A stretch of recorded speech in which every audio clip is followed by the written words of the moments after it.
Thank you. Welcome to the parish of St Saviour's for the Senatorial Hustings.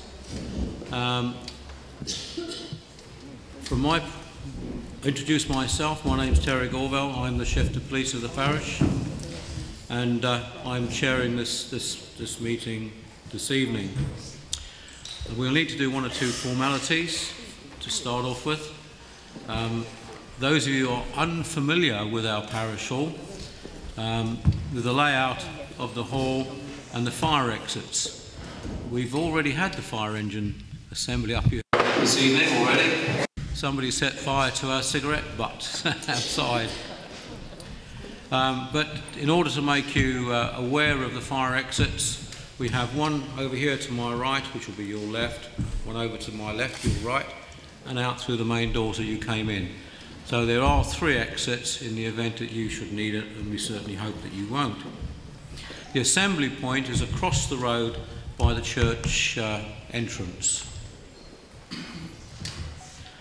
Could I ask you please to turn your mobile phones off or put them on silent? I left mine at home this evening. Thought it was a good thing to do. The way the proceedings will be run this evening is the candidates have already drawn lots. That's why you see them in sitting in the places they are. And we have 1 to 18, and number 1 starting here over on my right. And that's Christopher Magee. And we'll be starting with him and then moving to our left, and then from my right across, and the same to my rear. They will give you their opening speeches, which is of 3 minutes duration. They'll be given a bell at 2 minutes, 2.5 minutes, and then a bell at 3 minutes, so that the candidates will know how much time they have left. When it comes to the questions time, St Saviour's personnel, parishioners, will take precedence. And so when you stand up and are asking to ask a question, I will want you to give us your name and from which parish you are from. If you are from another parish, we will put you on a list to the end of the meeting if we have time. St Saviour's parishioners will get precedence over that. When you ask your questions, we have somebody that will be coming around and giving you a microphone. If you could speak clearly into the microphone so that everyone can hear and understand your question. Your question must be addressed to all of the candidates and not one individual. And please keep the questions concise, and we don't really want long speeches. The candidates will have each a total of 1.5 minutes to reply to any or all of the batch of 3 questions. When all candidates have answered the first batch of 3 questions, I shall ask for a further 3 questions, which will then be answered in rotation by the candidates. We will continue in that manner until we have exhausted the timetable. I am intending to draw the meeting to a close at approximately 9:30 p.m. So, moving on, I will now ask Christopher Magee, please, to start the proceedings with his 3 minutes opening to you.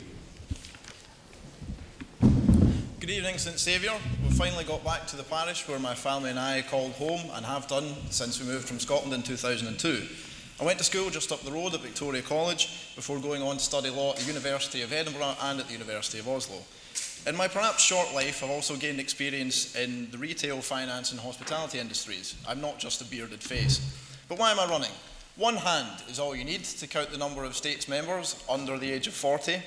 It's safe to say that the youth are underrepresented. They feel, as I do, that the current makeup of the states do not represent our best interests.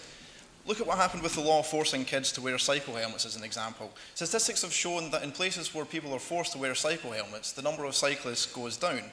This is counterproductive if we want our children to lead active, healthy lifestyles, or if we want to reduce reliance on fossil fuels for transportation and decrease congestion on our roads. Never mind slapping one individual with a fine for the actions of another individual. No, your son didn't crash or anything, he's fine. Speaking of fine, you owe us 50 quid. I think something's wrong there. Something is wrong when over 70% of people polled believe that the current Council of Ministers was, quote, terrible. Something is wrong when our politicians deny same-sex couples marriage recognition. Something is wrong when our health minister refuses to grant licences to medicinal cannabis for those in need, lagging behind 27 other countries, including, dare I say it, Guernsey. Something is wrong when we spend millions putting peaceful people in jail for having the wrong kind of plant in their pocket. Something is wrong when young people are taking their own lives. Something is wrong when alcohol is the direct cause of death for 1 in 50 on the island. Something is wrong when an increasing number of people are using food banks in order to survive. Something is wrong when zero-hour contracts are being abused by employers. Something is wrong when so many thousands of islanders are living paycheck to paycheck. Something is wrong when wages lay stagnant while tax, inflation and cost of living continue to rise. Something is wrong when the government spends more money than it has. Something is wrong when debt is branded as sound economic policy. Something is wrong when small businesses and self-employed alike are being strained by excessive bureaucratic and financial barriers to entry. Something is wrong when corporate subsidy is touted as a solution to unemployment. Something is wrong when a different set of rules apply if you have the money. Something is wrong when the government disregards the results of referendums. Something is wrong when we, the people, have to pay the wages for over 7,000 states employees. Many of them do a great job. Some of them clearly don't. I would argue that there are those from the latter subclass sat in front of you here just now. I wouldn't be standing for senator if I didn't believe that, nor would I do you the disservice of offering you more of the same. I don't like the direction things are going in, and I think it's time for a positive change. If you agree, vote Chris Magee. Thank you very much for being here.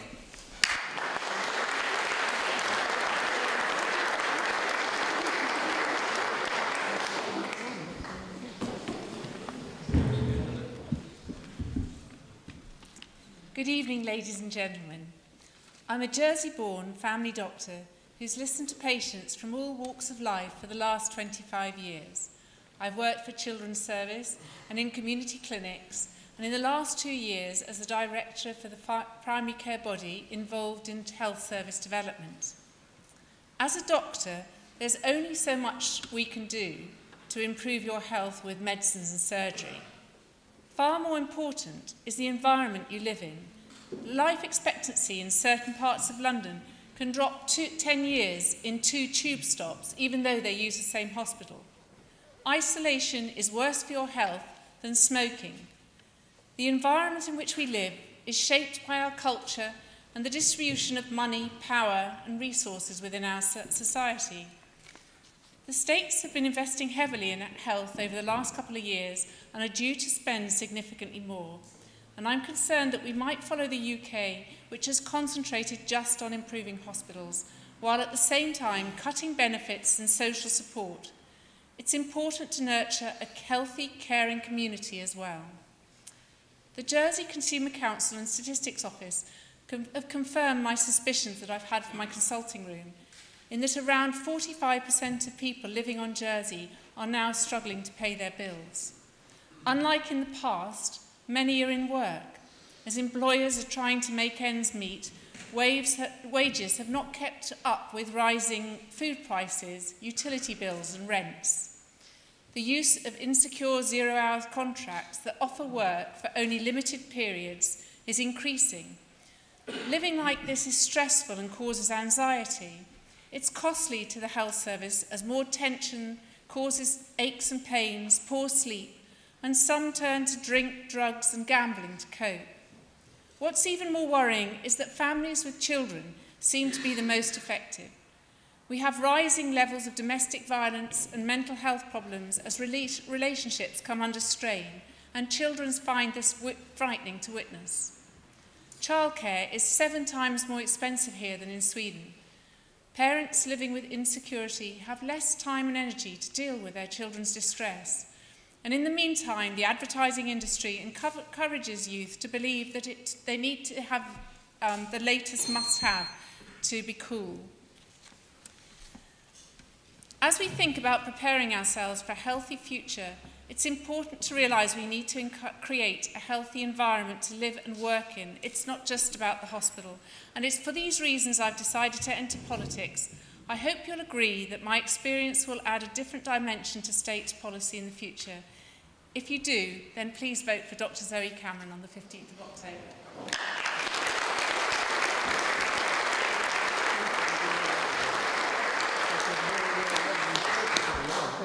And our next candidate, please. Good evening, ladies and gentlemen. Thank you for coming to listen to me and to the other candidates tonight. My name is Konrad Kruszynski.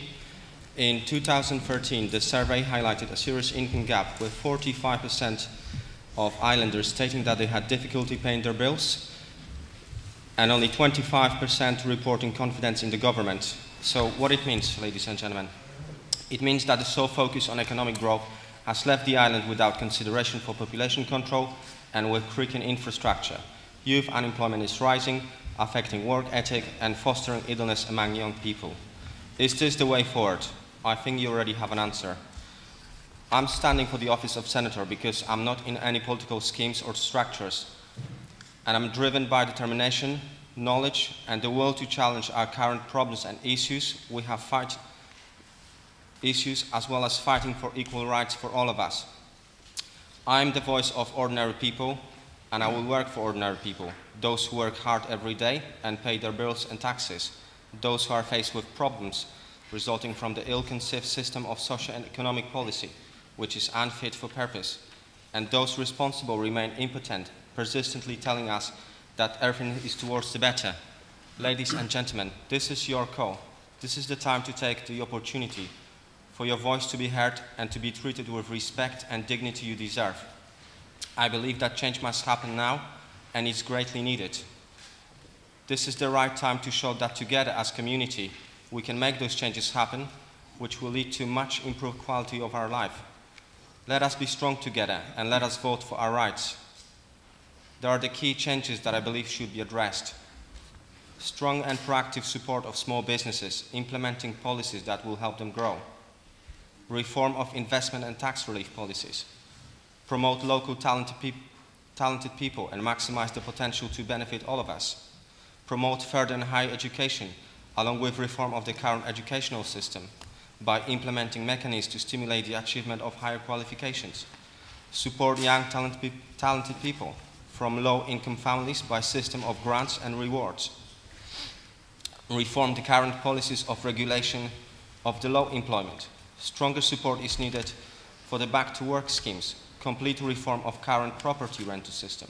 Reducing doctor fees for pensioners, people on long-term capacity allowance, and low income.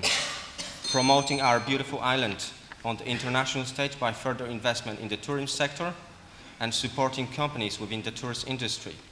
Stimulated people to think green by means of implementing new recycle schemes, creating alternative energy solutions, providing clean and reliable electric power, implementing projects which will support the development of local artists and local youth, a stronger connection with European countries and develop further existing integration policies. Ladies and gentlemen, if you want to see those changes happen, please give me one of your votes. Thank you very much for listening.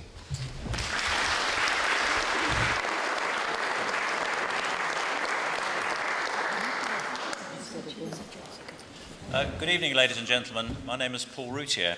As one of the last senators to have been elected to serve a 6-year term, I have seen several failed attempts to alter the election process and the constitution of our states.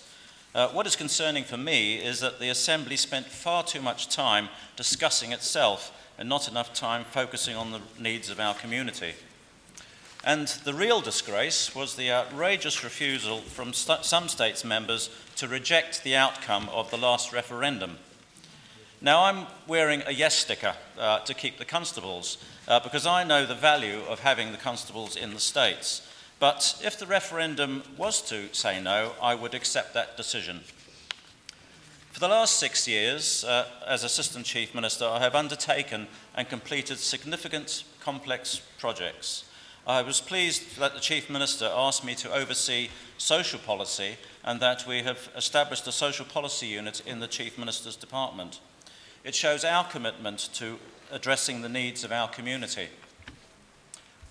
I led the debate of the charities law, which was enthusiastically welcomed by the voluntary and community sector, and I hope to progress that to the next phase of the law.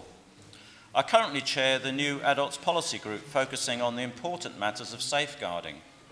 This area of work can be very difficult at times, but it is our duty to ensure that services are the best that they can be. If elected, I want to continue the work that will produce an inclusive equality strategy for people with disabilities. I want to progress the new mental health capacity law and to conclude the complex Access to Justice review, which I chair, and also to implement the recommendations which come from that. Previously, as Social Security Minister, I showed strong leadership in transforming the benefit system and introducing workplace protection for both employees and employers. I increased the subsidy for primary health prescriptions, and I know that free prescriptions have helped many people have a better health outcome. Whilst we are considering the options for a new hospital building, I will be putting pressure on the new Health Minister to focus on social services for people with mental health issues, and also children and adults with learning disabilities. It is said that if you want a job done, you ask a busy man. These are challenging times which require clear thinking. I do hope that I have shown that I have the skills, compassion and business sense to make sound decisions. If you would like me to continue working for you, then please, I would like you to consider me for one of your votes. Thank you very much.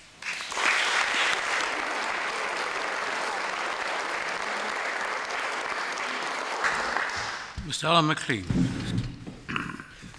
Good evening, ladies and gentlemen. My name is Alan Maclean. In 2008, I was elected Senator and since then have served as Minister for Economic Development. My term of office has coincided with the most severe global financial crisis imaginable. It's been a tough few years for all islanders.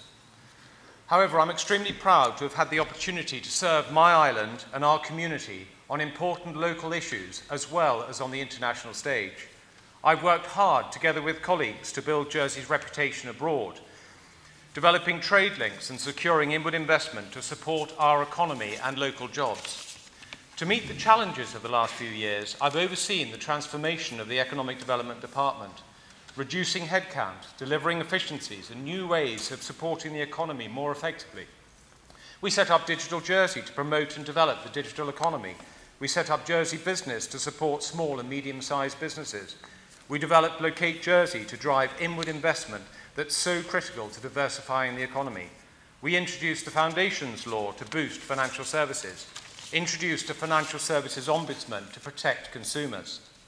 Figures released yesterday on the performance of the Jersey economy in 2013 show that the economy is improving, unemployment is falling, and confidence is rising. For the first time in 6 years, the economy is stable. Traditional sectors like agriculture and hospitality grew by 12% and 2% respectively. But there are still threats ahead, and many islanders are still struggling to make ends meet. I want to boost the economy further. A strong economy creates the prosperity to improve lives for all islanders. So I've launched a review to identify and remove unnecessary red tape, regulation, legislation, which is a barrier to investment, growth, and job creation. I want to increase efforts to lower the cost of living by strengthening the competition law and consumer groups. I want to see more skills and training programs developed, and importantly, aligned to industry needs to ensure more local people can secure specialist jobs. That's how we reduce immigration, ladies and gentlemen, and I want to improve the income support system. I want to see greater fairness and greater value. I want to see modernisation of the public sector accelerated to ensure efficient and cost-effective public services. I want to see the cost of government controlled rather than tax rises that hurt everyone. Ladies and gentlemen, I'm in politics because I care passionately about our island. If you want to be represented by someone with strong and independent views, by someone with a proven track record, by someone with strong leadership qualities and determination to drive positive change, please give me one of your votes at the upcoming election. I won't let you down. Thank you.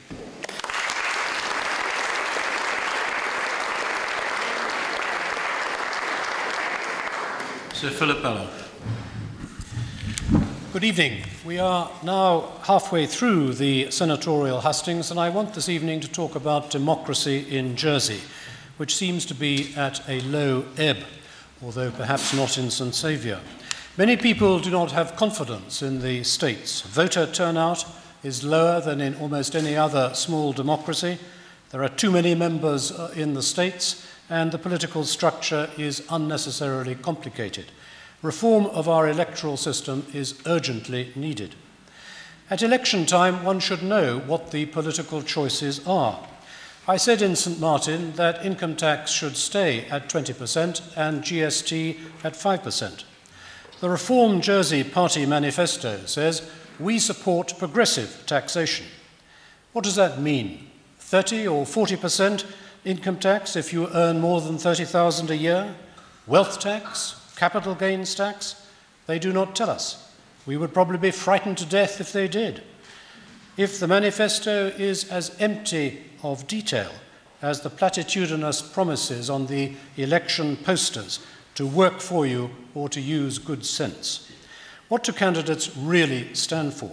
It's difficult in most cases to tell, and the only hints are the manifestos and the minimal exposure at these hustings. Democracy involves accountability to the people. There are at least two parts to that social contract.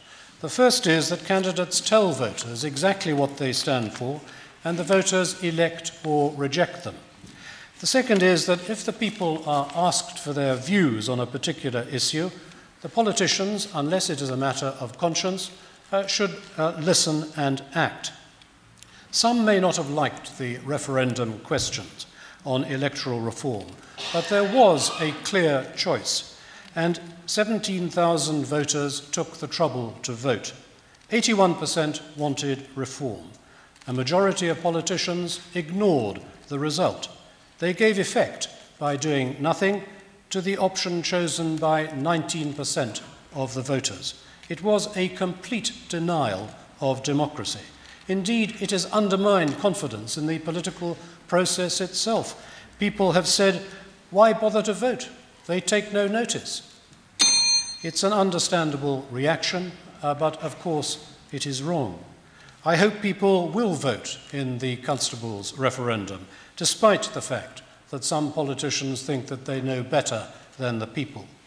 I support the Yes campaign, but like Senator Routier, if re-elected, I will respect the outcome, whatever it is, and continue to work for electoral reform, because it is the only way in which true democracy can reassert itself.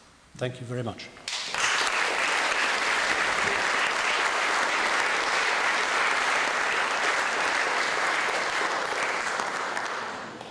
Mrs. Sarah Ferguson.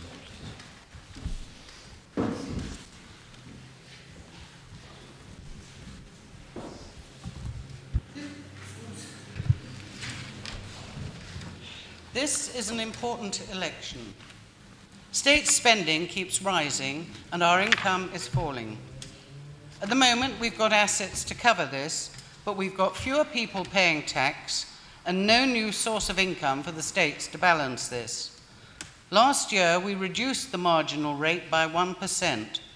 This has reduced states' income by £8 million. Removal of the deemed distribution has lost us at least another £6 million. Not a lot in the scheme of things, but 8 million here, 6 million there, soon adds up. Also, the number of people paying tax at 20% has halved since 2008. It used to be 12,200. It is now 6,800. They pay 47% of tax, while those paying at marginal rates pay 52% of the total. 6 years ago, the marginal rate payers paid 41% of the total tax, and the 20% payers paid 59% of the total. The tax burden is growing unfairly on Middle Jersey, and it's absolutely unfair. The GVA figures are encouraging, but if the increased business is with trading companies, there will be no tax paid by them to go into our income. When the financial services industry originally arose in Jersey, care was taken by Cyril de Marquand to ensure that Jersey did not adopt policies to which critics would point and say, you're a tax haven. We need to re-examine our tax system to put the island back on the principled path charted by Cyril de Marquand. Now, the Corporate Services Scrutiny Panel, of which I'm chairman, has examined the budget, and our conclusion is that we have a deficit, in total over 100 million, and around about 50 million of that is on current account. And some of this is structural.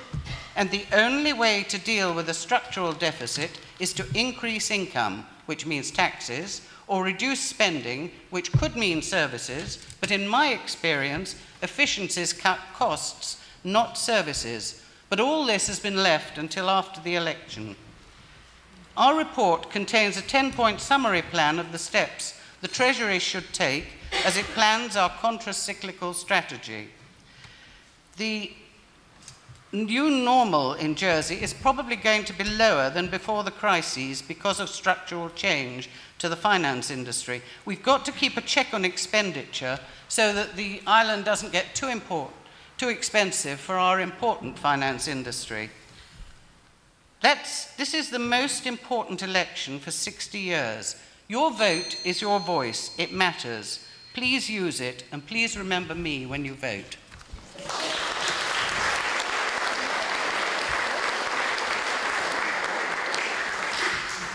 Geoff Habin.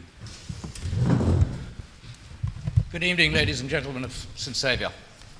My name is Geoff Habin. I'm a businessman. I'm a management accountant. I'm the current chairman of Channel Island Air Search Jersey. I have experience of the motor industry, the airline industry, building development, consulting and retail. Why am I here? Well, frankly, I'm disappointed. I'm disappointed in what I've seen in the last 3 years. Bickering, not enough people putting Jersey first. And by that I mean the whole community.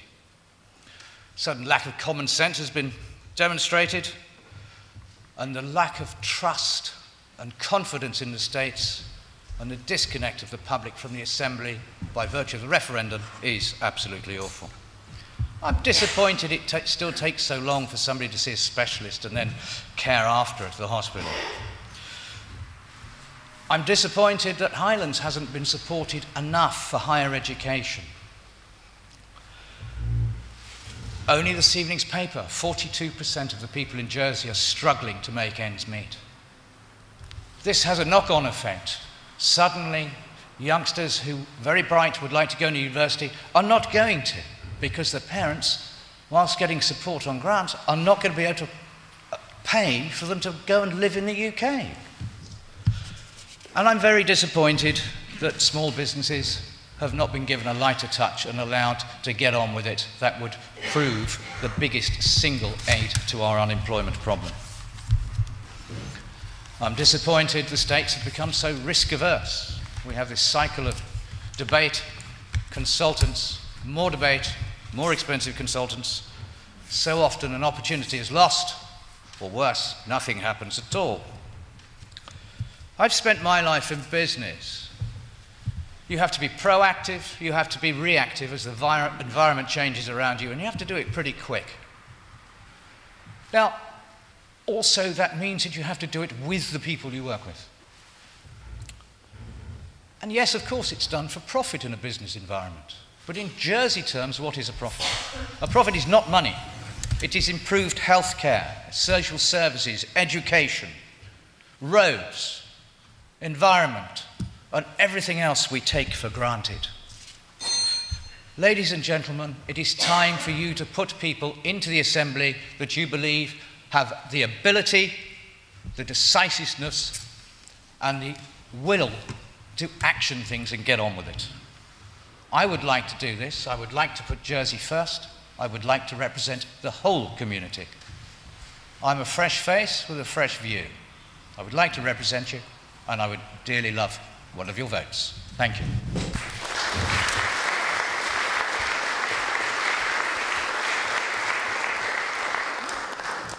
David Richardson.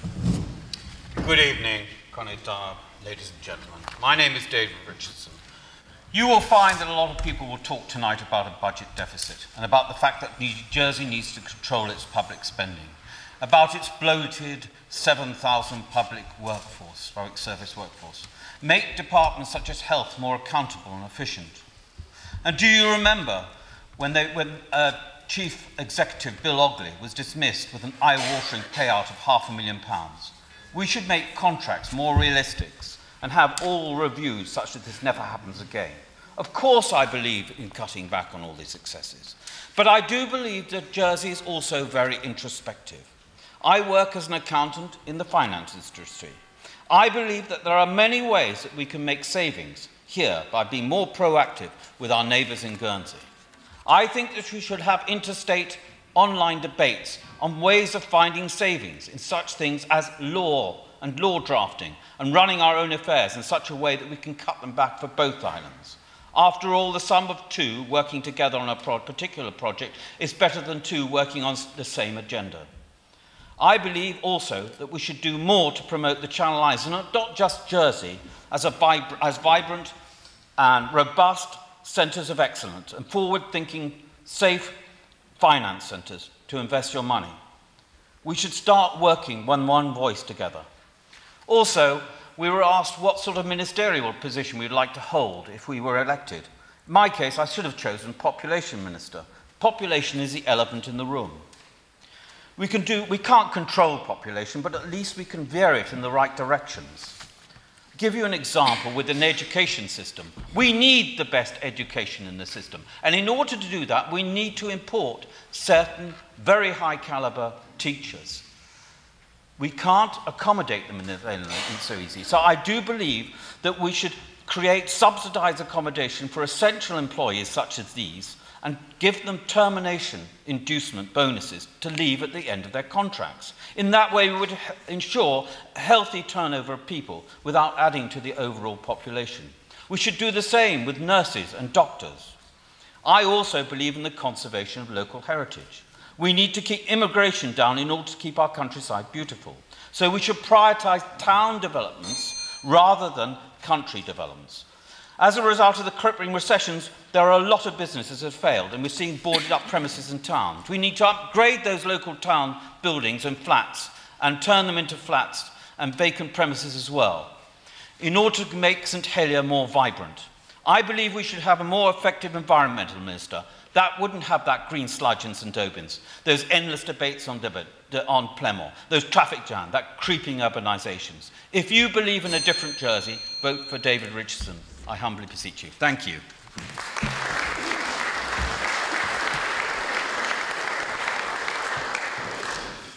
Lyndon Farnham. Good evening. I was first elected to the States as a deputy in 1999 to represent this Ferey district, St Saviour number 2.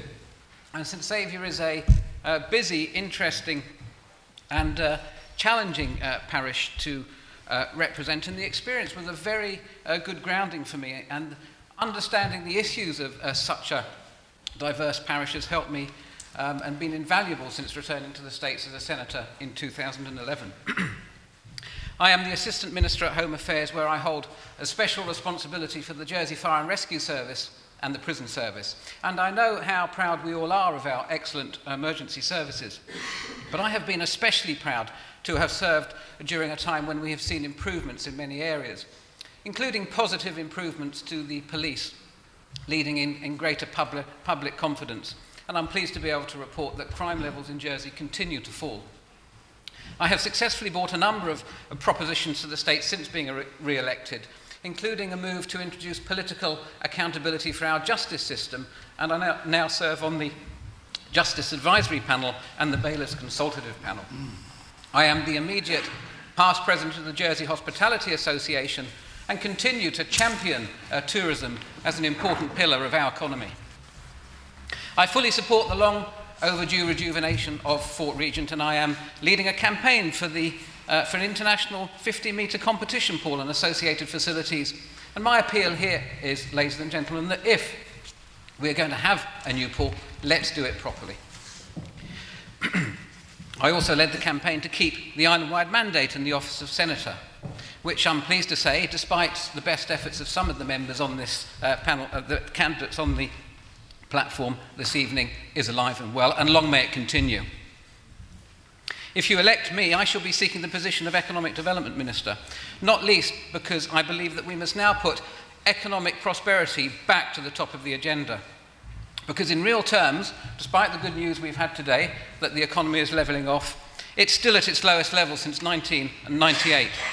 And from agriculture and the rural economy, to sports and event-led tourism, to fintech and the digital economy, to economic diversification and small business development, it's time to act. It's time to introduce the policies that will bring strength and drive and energy to back to the economy. And there's a lot to do to safeguard our future prosperity, for which we need people with real experience. We need people who are sensible, able, and proficient. So we must choose our elected representatives carefully. My politics are not about left or right, or senseless bickering or time wasting. My politics are about getting things done. And I do not favour party politics. I favour team politics. I favour working together for Jersey. Thank you.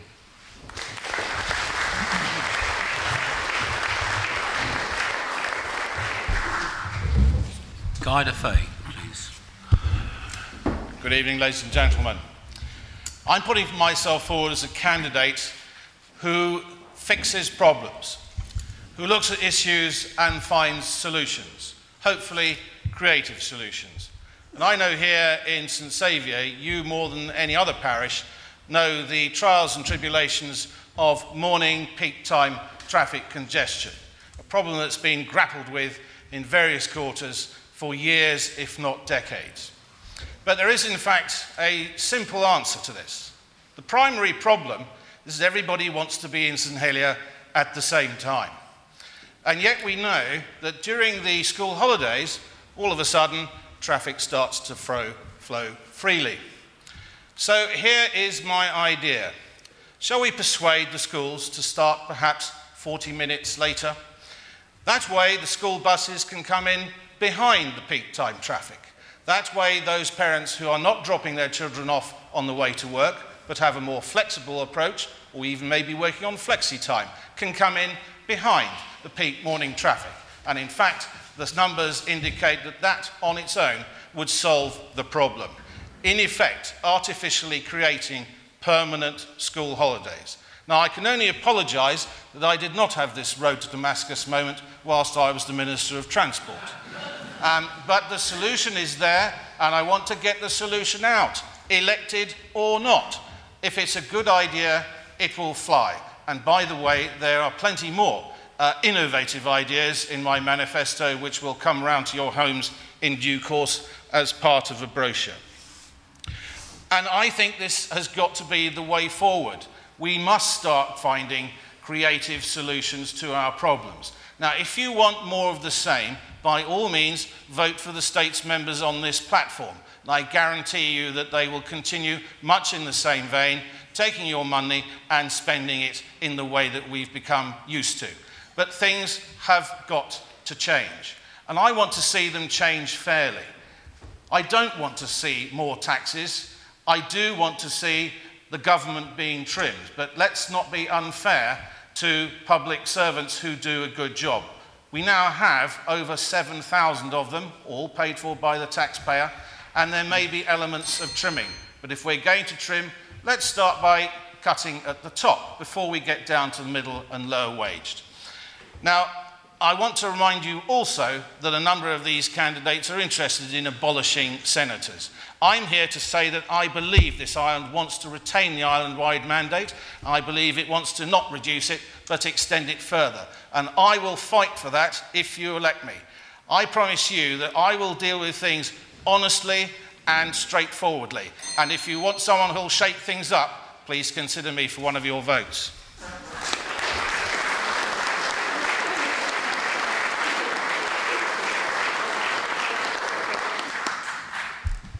Sean Power, please. Good evening, St Saviour, and it's a privilege to be here tonight. I have been a deputy for St. Brelad for 9 years. And I always think that one should serve one's apprenticeship as a deputy before one attempts to become a senator. And I have done 3 terms with the good people of Kennevay and Lamoy. Senator Bailhache referred tonight to his frustrations at the results of the referendum. I wrote to Senator Bailhache recommending 30 senators and 12 constables, preserving the island-wide mandate and the constable system. That was rejected by the Commission. I then joined option B with Senator Bailhache, Senator Gorst, Senator Ozouf and a few others, and we worked very hard on that, and to our absolute dismay, that was rejected by many colleagues in the Assembly. And I have to tell you here tonight, that only 7 deputies out of 29 supported the results of that referendum. It's to our eternal chagrin, and I think one of the reasons why so few people turned up in St. Helier last night was because of that. I've got a track record in serving people, serving the public. I'm committed to the parish system, and I don't need to say any more on that.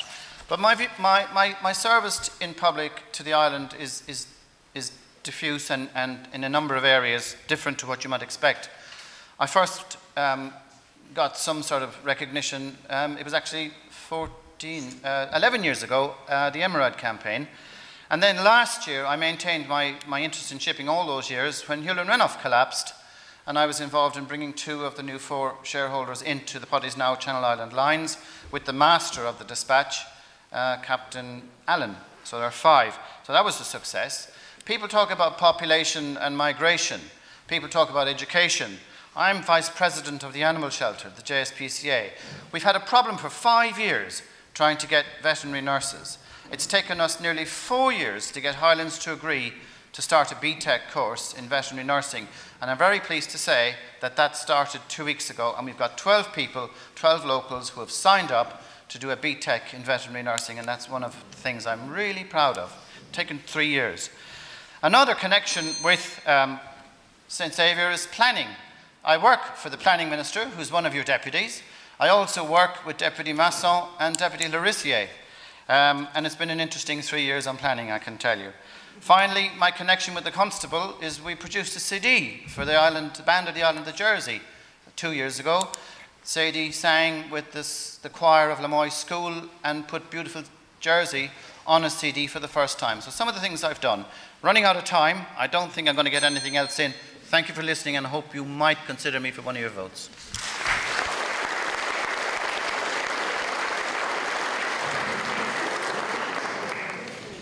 John Young, please. Good evening, ladies and gentlemen. 3 years ago, I was elected the Deputy of St. Brelad, following careers in the private and public sectors, and including being Chief Officer of Planning for some years. I've been Chairman of the Environment Scrutiny Panel since then and completed over 50 public hearings, including a review of energy policy. And as a backbencher, I've lodged many private propositions and gained states' agreement to important changes to the island plan, amendments to the planning law, tax changes, and many others.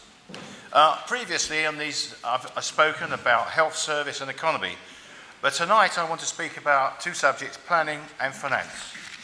As the second most populated parish, you know about the pressure from development, particularly in the southern part.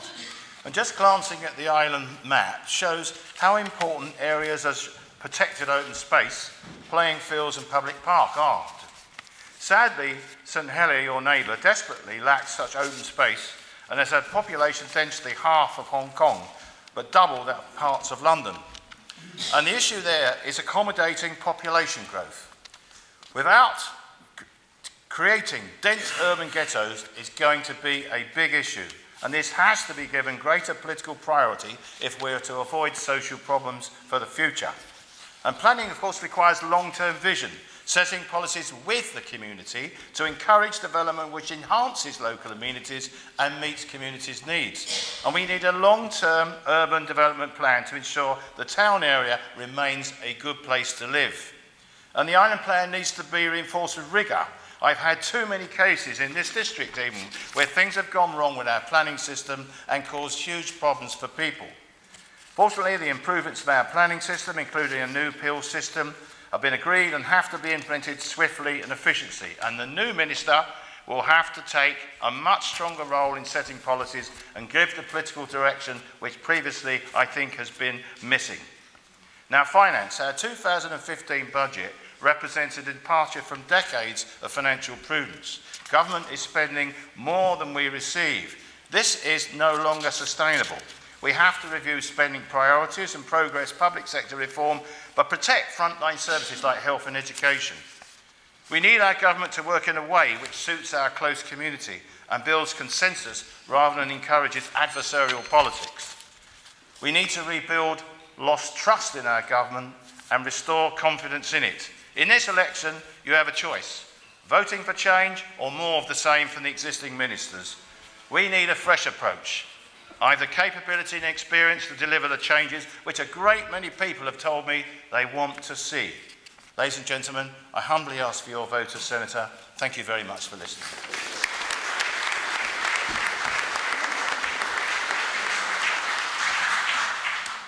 Andrew Green, please. Good evening, ladies and gentlemen. My name is Andrew Green. Just remember the colour. Last time I was in this building was actually to agree with your constable and the procureurs a memorandum of understanding allowing Andiam Homes and your parish to work together in relation to the Langtree Garden development, and it's great to be back here again. I have proudly represented St Helier as a deputy for 2 terms. I believe that I have delivered both as a minister and as a backbencher. Time doesn't allow me to tell you all of my achievements, but if I picked one, it would be the Housing Transformation Programme, transforming homes, transforming lives. My plan was described by independent experts as honest and courageous.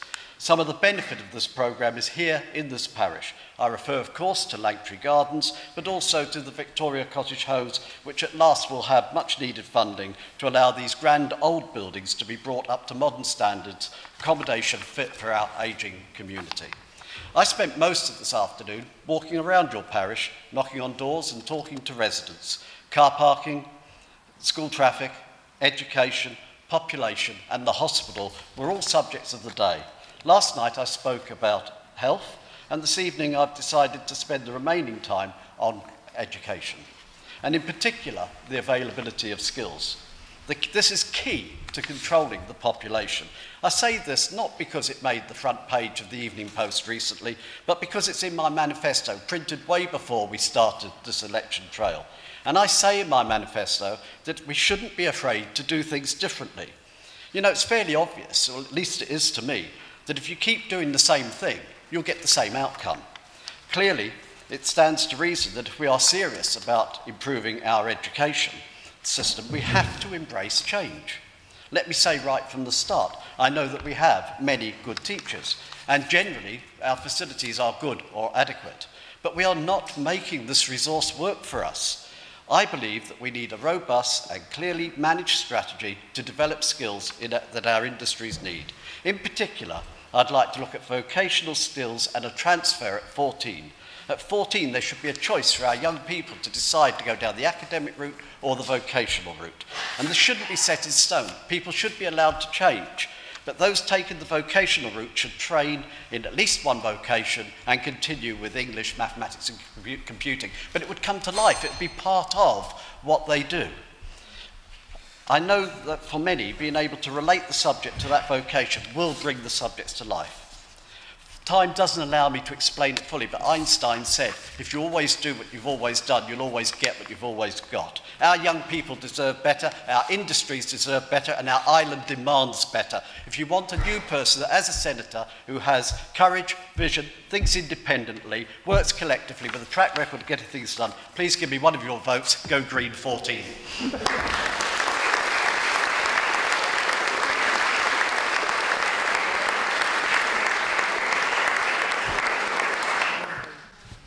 Philip Ozouf, please. Ladies and gentlemen, the easy thing to do in politics, if I may say, is to not make decisions. I have been privileged to serve in some of the most difficult state's departments, some would say even the poison chalices. During the last 6 years as Treasury Minister, this has coincided with the most difficult period that Jersey and the worldwide community has seen in terms of the financial crisis. I have been called on your behalf to make some extremely difficult decisions, some of them highly controversial. That means, ladies and gentlemen, that this election is more difficult for me than perhaps others. What I can say is that for every one of the last 6 and 15 years, I have always put my own popularity aside and always thought about what is in our islands and in your long-term interests. Ladies and gentlemen, this election is dominated by 4 issues: public finances, jobs, health and education. Until yesterday, there was a feeling that our economy was in terminal decline. I didn't. I'm an optimist. And as expected, 2013 saw the economy stop contracting. I believe that a turning point has been reached, and that is not an accident. This year, I believe the economy is growing, and with the right policies, it can continue to grow and grow strongly. My manifesto, which is online and going to be delivered as others in the next few days, is packed with real solutions and real policies. One hears a lot about negativity, and I'd like to just say that not all is wrong. Yes, we have challenges about healthcare. Yes, we have challenges about education, but not all is wrong. We should not be complacent, and of course we need to remain competitive. But despite the difficulties of the last 6 years, a lot has been achieved. In the last 3 years of the budgets, we have put more money rightly back into your pockets. We've backed an economy by putting money back into it. The Chief Minister said at the start of his term of office that this term of office was about jobs, jobs, jobs. Well, we have created jobs, 4,500 of them, in apprenticeship schemes, in incentives, in training, and we've got 300 of the long-term unemployed back to work. In this parish, we've invested in housing, and with the work that Andrew Green has done, we've improved the housing conditions of many people in St Saviour. Ladies and gentlemen, I've been a St Helier deputy and a senator for 12 years. My home is in St Saviour. Over the last 3 years, I've had to make some very difficult decisions on your behalf. Thank you for supporting me through that. If you'd like me to carry on, please consider me for one of your 8 senatorial votes. Thank you very much.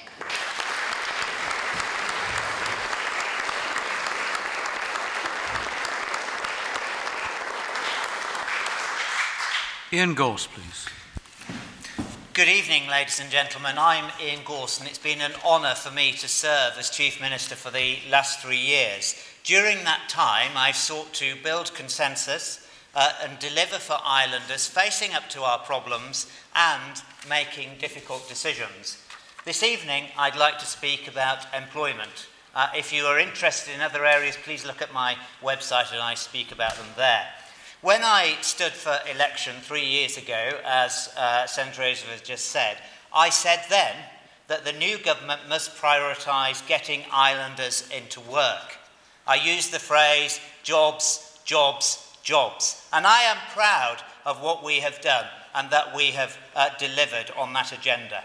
Because unemployment is a scourge upon any community.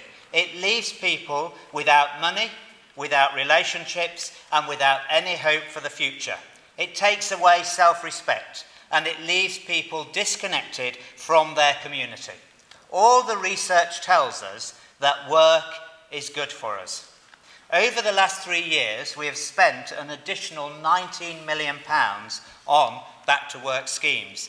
These programmes, like Advance to Work, Advance Plus, the Community Jobs Fund, the Hospitality and Youth Incentive Scheme, the new apprenticeship scheme, they have helped 4,500 islanders into paid work. And for the last year, we have seen the number of people registered as unemployed falling. And that is despite the remaining legacy of the removal of the LVCR relief. We've worked together with businesses to support those who find the working environment difficult, with mentoring, with salary support payments and skills support funding. These programmes have worked because of a true partnership approach, and I thank those employers who have worked with the Back to Work team. The Population Office, as well, ably led by Senator Routier himself, a small business owner, have also played their part with businesses in reviewing non-local licences and removing them where appropriate, whilst at the same time allowing businesses to recruit people with their required skills. Social Security have also played their part by increasing the work incentive in income support and strengthening the sanctions regime, thus ensuring islanders are always better off in work. Much has been delivered, but we must continue our war on unemployment. Thank you, Mr. Gorst. Sorry, was that? Yep. No, it's only 2.5. No. Number 3. Sorry, my mistake. I know I get excited about getting people into work, Certainly but okay, let me just say that we must do more. We must invest in vocational training, invest in increasing standards. We must continue to work in partnership with business, fostering an environment of innovation and enterprise, ensuring that the more positive economic news that we heard this week is transferred into jobs. It would be an honour for me to be given the opportunity to utilise my experience, motivation and energy to continue to serve you. Thank you.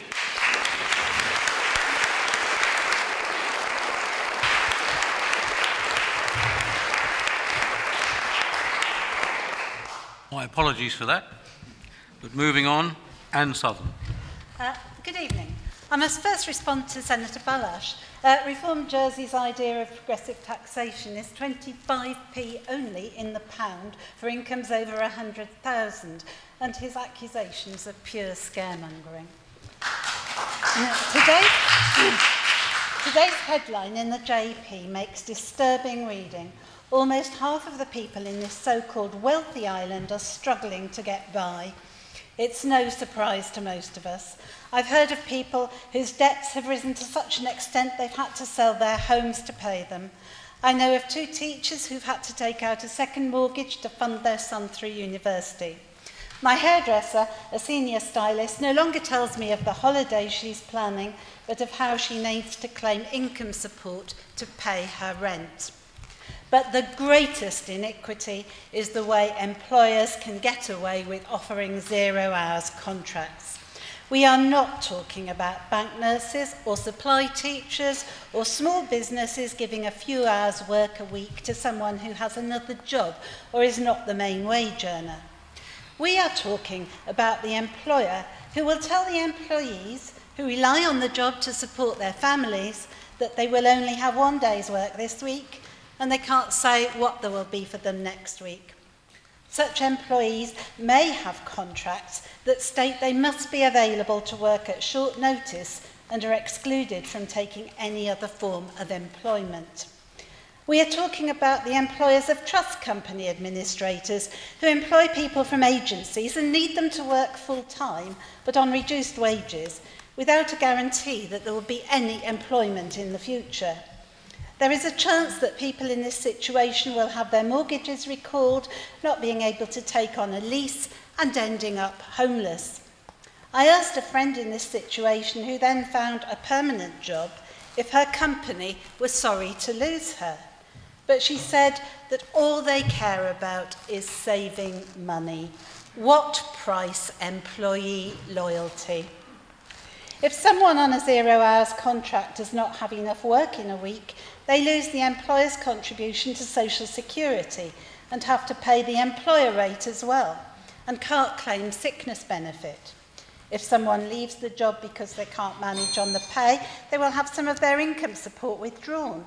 If their wages are erratic, it is more difficult to claim income support and they become reliant on food banks. Our sitting members have already brought a successful proposition to the House to have a review of these contracts, and if re-elected, will work to end the worst abuses. Social Security must have powers to police these malpractices in the same way that they can police the minimum wage. The Consumer Council has called for politicians to take a stand, and Reform Jersey is leading the way. Thank you very much.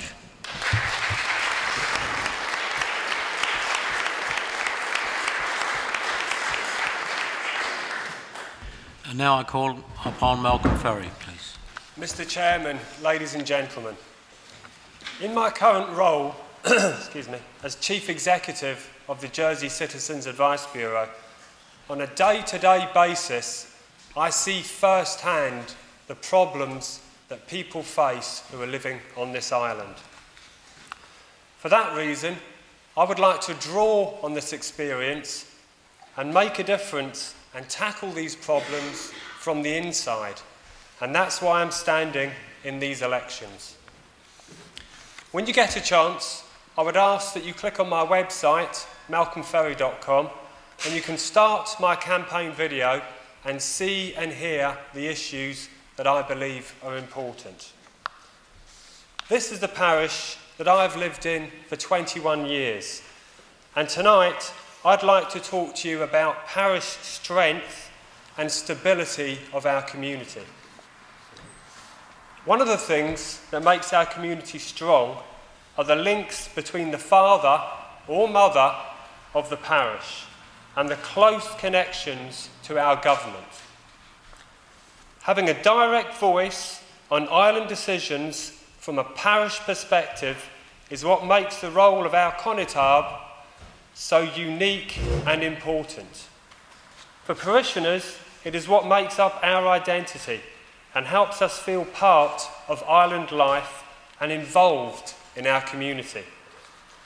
So just because a system is well established doesn't mean it's out of step. Just because a system is different doesn't mean it can't continue to work in the future.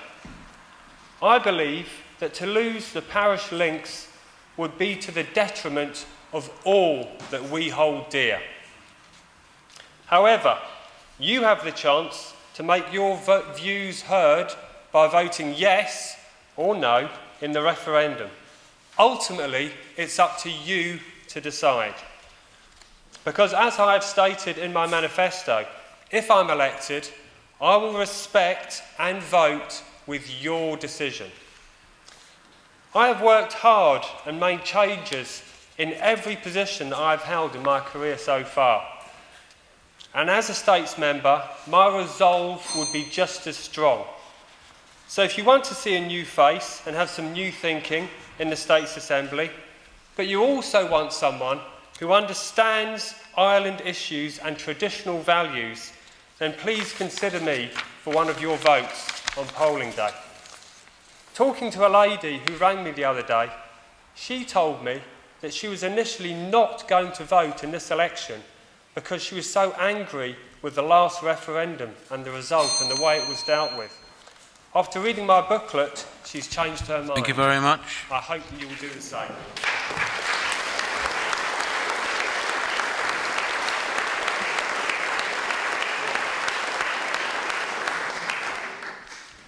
Ladies and gentlemen, that concludes all of the candidates giving you their 3 minutes appeal. We're going now into asking parishioners to put their questions. We will ask for a batch of three. There are three individuals. I saw three hands go up over here to my right. So the first one was you, sir, with the checked shirt. Thank you. GST is a punitive tax, in my opinion, and immoral when it's placed on food and basic essentials. No. Could we have some more volume, please? Is it switched on? Yeah, it's on. It doesn't deter you when you're buying a fur coat or a grand piano, but when you're struggling to make ends meet, it does make a big difference. Now we're talking about bringing back prescription charges, and yet you can buy £100,000 worth of motor fuel down at the marina, tax-free, and you don't pay a penny anywhere. My question is, how would you genuinely ease the burden on the people who work and who are not on any benefits and earn below the average wage, which has been touted by the Statistics Department of £75,000? As we are once advised, it's very, very difficult. What would you do for us?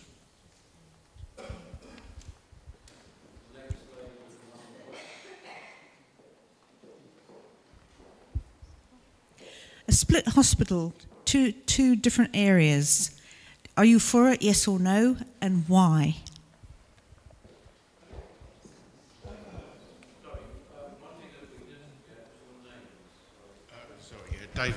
David Crocker, and I live at Jordan-Pommier. David Crocker. Nellie Pirouet, District 1.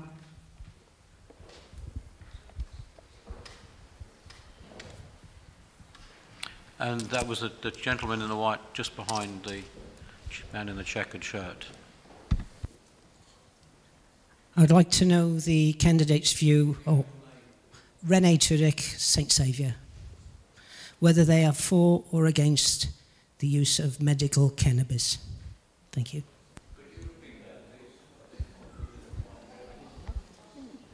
Whether the candidates are for or against the use of medical cannabis.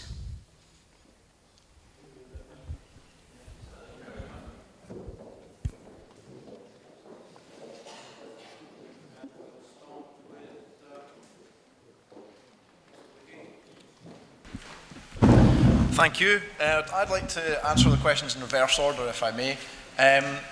On the topic of medicinal cannabis, absolutely yes for me. The evidence and the statistics and the studies that have been done around the world for decades have shown that cannabis does have medicinal properties. If we're talking about saving money in the government, it is cheaper than certain medications that are currently being offered. If you look in the JEP tonight, you'll see a young man called Daniel. He's been in a wheelchair for the past 9 years. He's been given essentially synthetic heroin for all this time. It doesn't help him. It doesn't ease his pain. It doesn't improve his quality of life, whereas cannabis does. I actually accompanied him to court because he got his door kicked in when he took matters into his own hands, didn't want to go down the road of the black market, and the current health minister, which some of you may be surprised to hear this, cannabis is legal in Jersey if supplied under licence by the health minister. How many licences have been granted? 0.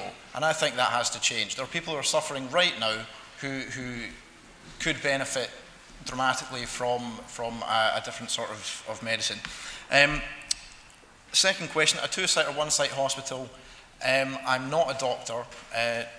The candidate on my left is, I think, should be able to give you a much better answer in that respect. I think that everything should be done under one roof, but that's just from a practical point versus I don't have any medical expertise, so I can't get into too much detail about that. You're totally right, GST is a punitive tax. It hurts the people who can afford to pay it the least, and I totally don't support any rise in the future.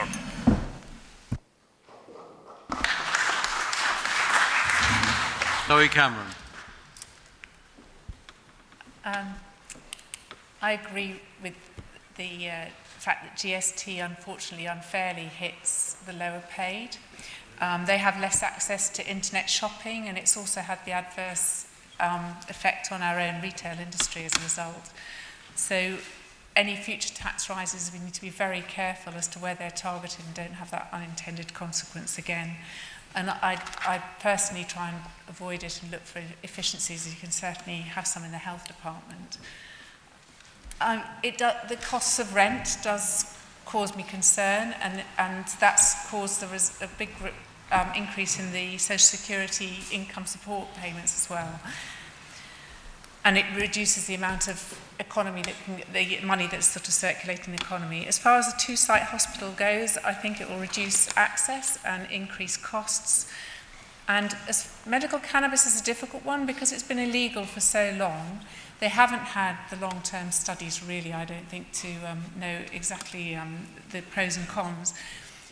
Certainly what we've seen is in the Dunedin study in New Zealand, if you actually use cannabis during adolescence, on average your IQ ends up 9 points less than if you haven't.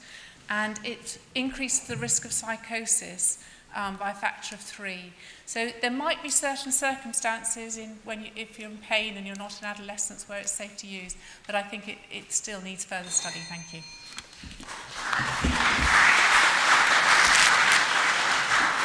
Konrad Kruszynski, please. I just support Chris on medical cannabis. I'm not an expert in cannabis, but if medical cannabis is going to bring benefits, yes. As I said, I'm not an expert on cannabis, but if money can be saved If the cannabis is going to improve the quality of life, yes. If we can ease suffering, yes. As long as there is the right measures in place and the use of medical cannabis is controlled properly, then my answer is yes. Absolutely determined not to GST, and I'm deeply convinced that it generates too much trouble to activities of enterprises, as well as causes thousands of hours lost for unnecessary work, and most importantly, unequal competition between Jersey businesses and UK businesses. Thank you. Paul Routier, please. Thank you. I was asked what I would do to help people who are struggling with their finances. Well, I think what we have done already in recent times is to reduce the marginal rate of income tax, which will obviously help people a great deal who are paying tax in that position. We mentioned prescription charges. Well, I was the Social Security Minister that introduced the free prescription charges, and I believe it was the right thing to do, and I would still be wanting to protect that. I certainly, it's in my manifesto, and I will stick with that. With regard to a split hospital, I think if it was our birthday, what we would be doing would be sort of wanting a clean site. We want, as a present for the island, we want a fresh building. But the reality of it is we have limited space, and I would like to think that we could, we will find an option which is appropriate. But it is difficult to find, because there's such a lot of facilities that are required. I think we will need to, we are going to look at it afresh, certainly, because I think what's been identified from the scrutiny panel's review is that with some of the pricing, the assessments which were made on the costs have changed during the makeup of progressing the projects. But it does need to be looked again, and it will go back to the States for a fresh look. But certainly, it would be great to have a clean site and a fresh new building. I'd love that to happen. Mr. Tudyk's question about medical cannabis. Sorry. The next candidate. Mr. Maclean, please. Thank you. Ladies and gentlemen, it's essential that we keep taxes down. We control the cost of government is a key way of doing that, and that includes GST. All taxes impinge upon people's quality of life because, of course, it makes life more expensive. We've seen the statistics published today, which are quite disturbing. Increasing competition is important. The retail sector, for example, we brought in and opened up that to bring in more supermarkets. We need a deep discounter as well to give more choice and lower prices. So increasing competition, more powers to the Competition Authority will also help in that area. Also strengthening consumer groups. The Consumer Council does a great job. There are other consumer groups raising awareness. We've seen with road fuel prices, when we started insisting that there had to be prices displayed on garages, what happened? Prices came down. There's a lot more work to reduce prices to make your money go further, and that's really important. As far as the hospital is concerned, the solution that's been driven at came about, I think, due to a funding envelope. We need to look further afield. I think that needs to be reviewed. The scrutiny panel report raises some significant questions, and it needs to be looked at and looked at very quickly. We need to have the right health service and the right hospital. We don't need to look just to the UK and just to the NHS. We need to look globally to make sure that we have the right model in place that can be tailored for Jersey's needs, not somebody else's. As far as cannabis is concerned, I'll bow to the expertise of the doctor to my right. As far as I'm concerned, there is a split view on this. There is more work required before making a decision.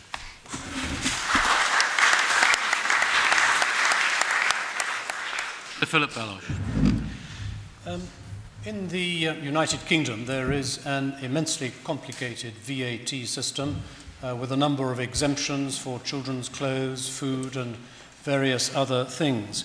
And the result of that, the result of those exemptions, is to create a need for more tax inspectors, for interminable disputes as to whether a particular piece of food or clothes is in or outside the scheme of exemptions, and the rate of VAT is accordingly extremely high.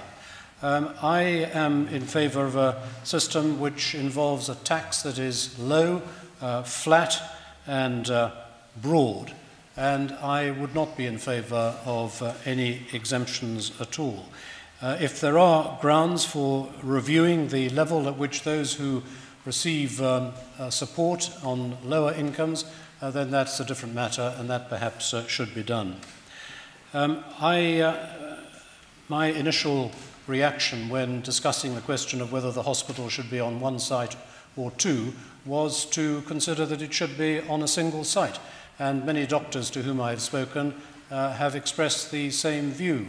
The difficulties that the administrators tell us are that there is no suitable site where a large hospital can be built, and that is why it's been decided to split it and put it on two sites. But it's a matter, perhaps, that we ought to keep under review. So far as... Thank you very much. Thank you.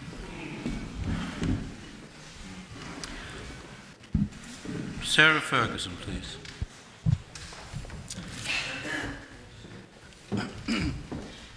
Yes, GST, what do we do, David? Keep it simple and low. We don't want the UK system where you have interminable arguments about why chocolate cake topping is not taxed and chocolate body paint is. The current split of taxpayers, I think, is more important. That is not fair, and marginal taxpayers should not be carrying the burden of the providing the whole of the income. Needs to be rethought. Split hospital, Nellie, I was on the scrutiny panel which came up with questioned the aspects of the design. We managed to get an agreement that we should have a proper debate in the States about the two-centre. I mean, one of the things we found out was that they'd worked out that it takes 12 minutes to walk from Gloucester Street to Overdale, but I don't know who was practicing that. I mean, they decided on the number of beds before they decided what services were to be offered at the hospital. You know, you couldn't write these things. Medical cannabis, I do understand that the minister can give permission. Now, if the evidence supports this, and, you know, it's something that I obviously need to look into more closely, but if the evidence supports it, then it is not fair to prevent people having something which can help them medicinally.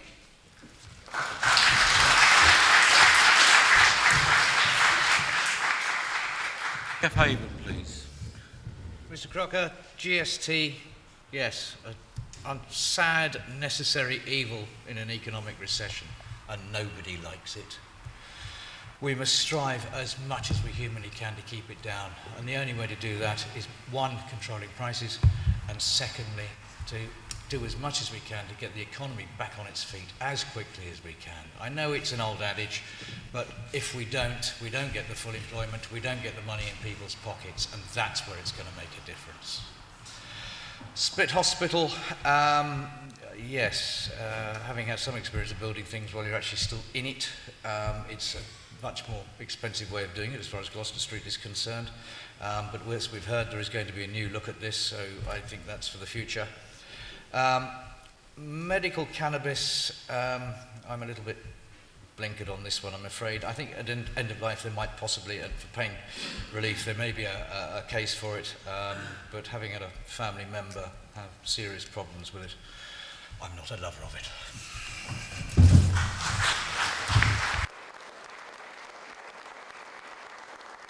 David Richardson, please. Yes. As for GST, I think it's mind-bogglingly complicated in the UK. I studied it several times and failed the exams, and I find it really ridiculous. You need a PhD to understand it there. Therefore, in Jersey, being it really at this rate and across the board relatively simple, I think we should keep it at that, and it certainly shouldn't increase if we can help it. As for a split hospital, well, I don't think so. I think it should be under the same roof. I think we've got the perfect opportunity there. We've got the hotels next door where we could build a nice big one adjoining, or we could even take over a section of that park and put a bridge over the road and then take some of the reclaimed land on the other side. Something practical. I mean, you know, we do need probably a new hospital. We definitely do, I think, and we must get on with it. As for medical cannabis, well, I'm very much against it. I've seen the effect of it in Zambia, where I worked as an overseas aide. People there who took it inevitably, they just had to put it in the loony bin, and I do think it creates a psychosis to many people. However, medically, to certain people, yes, they can take it. But that is up to the medical doctor to decide that. That's all I can say. Thank you. Lyndon Farnham, please. I think at the heart of my manifesto is the fact that we need to grow the economy, and I think everybody benefits, all sectors of society benefit from a growing economy. I would like to see more competition in the food retail sector. I'm not convinced. I don't like the fact that we're charging GST on food and other essential items, but I don't think by removing it that would see, given the nature of the retail economy, a 5% drop in the price of food, because a lot of the margin is absorbed by retailers. I think we need to look at the tax thresholds carefully for those on lower incomes, and we can help people on low incomes by looking at that and lowering their tax burden. There might be circumstances that the use of medical cannabis I would support, but it would have to be proven beyond all medical doubt there was no other way to help people, because we have to remember why these sort of drugs were made illegal in the first place, and I think Zoe Cameron gave a good account just before. I'm not in favour of a two-site hospital. We're told we can't find the appropriate site. My answer to that is, let's try harder. Thank you.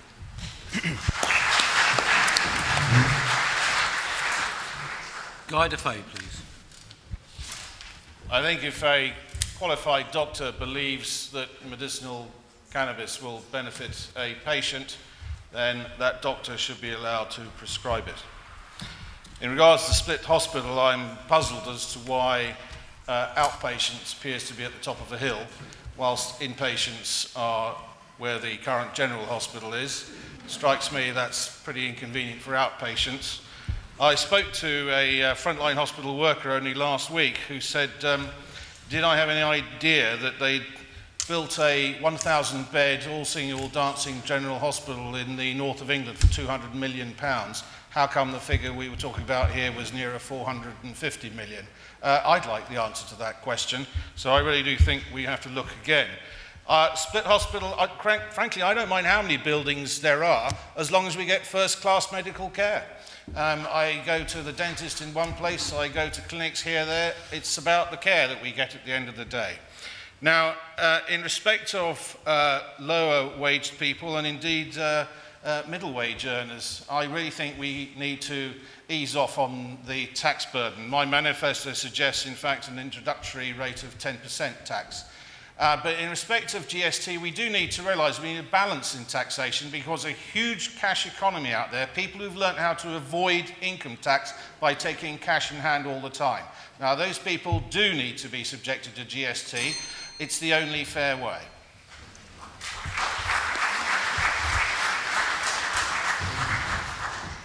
Sean Power, please. Yep.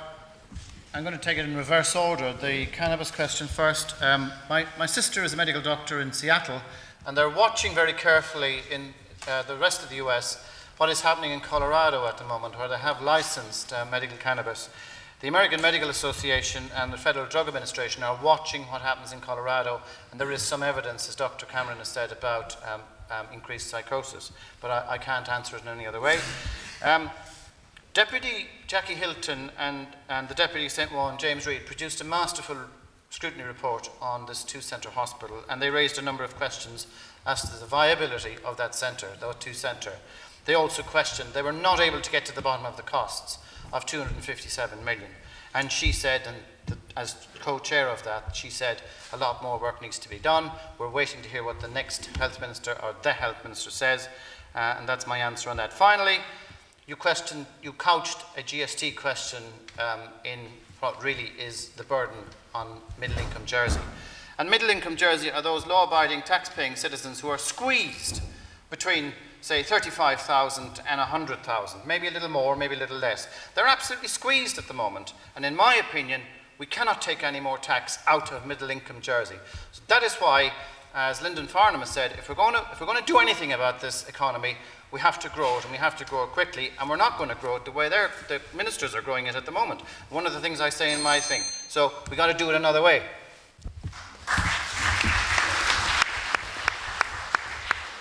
John Young, please.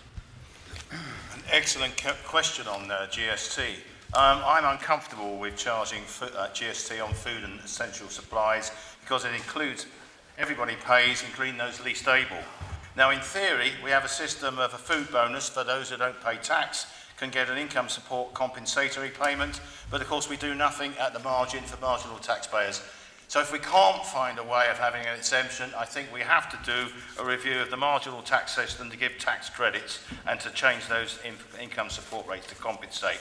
Of course, we need to look as well at tax increases on wealthy residents. I think the 1% tax on wealthy resident is no longer sustainable. I think we should have one system for all. And also on environmentally, I've argued for non-environmentally friendly vehicles to have a review of that tax to ensure that environmentally friendly vehicles are less taxed. Hospital, I'm absolutely for a single site. Rebuilding the hospital while people are working, living it for 10 years, absolutely no. Single site can be done, we should be proud of it, and the delay is not acceptable. And of course, I've had lots of doctors say to me and clinicians, this is just not going to work. I want to see this review, check this out thoroughly before we make the decision. There is a site, I want the waterfront looked at. Medical cannabis, I don't understand why people that are suffering from illness, that the doctors have certified their illness, why they can't have treatments to alleviate. I just don't understand why not. They should have it.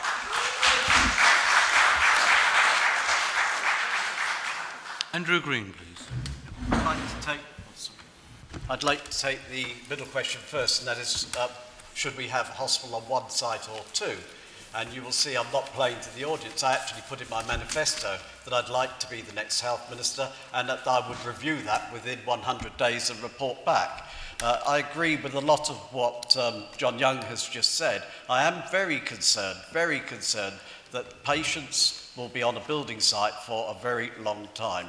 I've actually lived on a building site for a very long time in my own house, but that was my own choice. So I'm very concerned about that. But what I'm more concerned about, and I will decide, having done that review, if you select me as a senator and if I get the health minister, what I'm more concerned about, or just as concerned about, is what goes on in those buildings.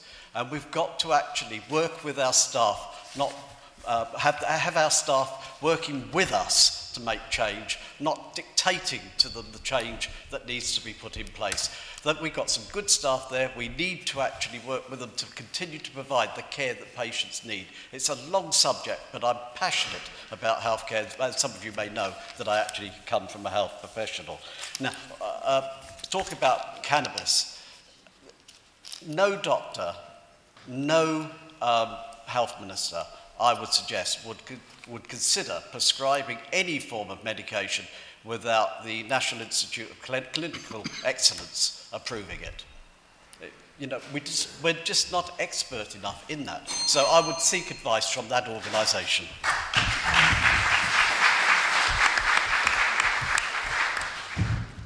Philip Ozouf, please. I'm looking down at a picture of my late father, who was constable of this parish. He was known to call a spade a spade. So, Mr. Crocker, let me call a spade a spade.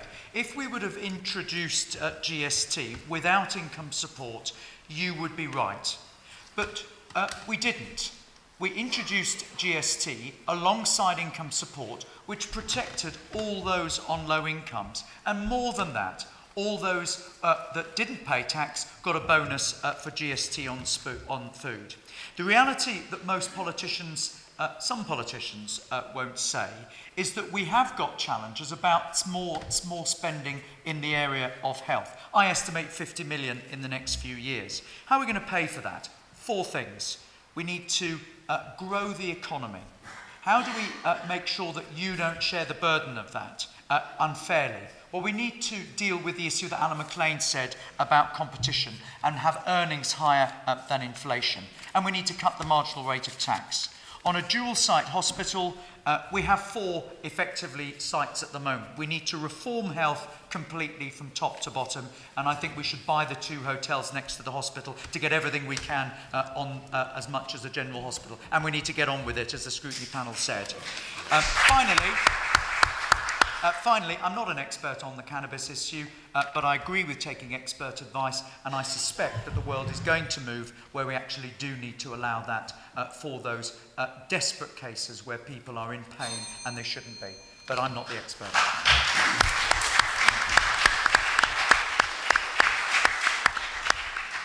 Ian Gorst, please.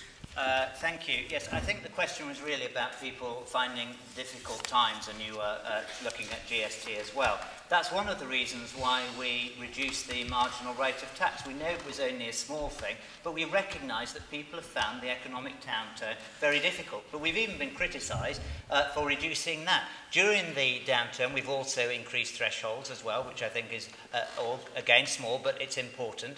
And this year, we see that earnings, for the first time in many years, have outstripped inflation. We need to keep working to make sure that that does. Of course, all the things about competition are extremely important as well that we must work on. Last night at the Hustings I spoke about health, and I touched on this issue of the hospital, and we have said we're going to have exactly that, a breathing space to do a full cost analysis on a single versus a dual site. Once we've done that, then that information will go to the states and go into the public domain so that we can make an informed choice. Of course, we'd all like a single site, but life doesn't always deliver what we want, and therefore we've got to make informed choices, and we've got to make sure that it's affordable, but it's the care that's being delivered in that's going to be important. The Minister already receives advice from the Jersey Misuse of Drugs Council when issuing prescriptions. It's a complex issue. There are places, Washington, Colorado, Uruguay, that are making cannabis legal, and the world is watching. The UK Home Office is due to do a report later this year, and no doubt our health will consider that in due course. Thank you.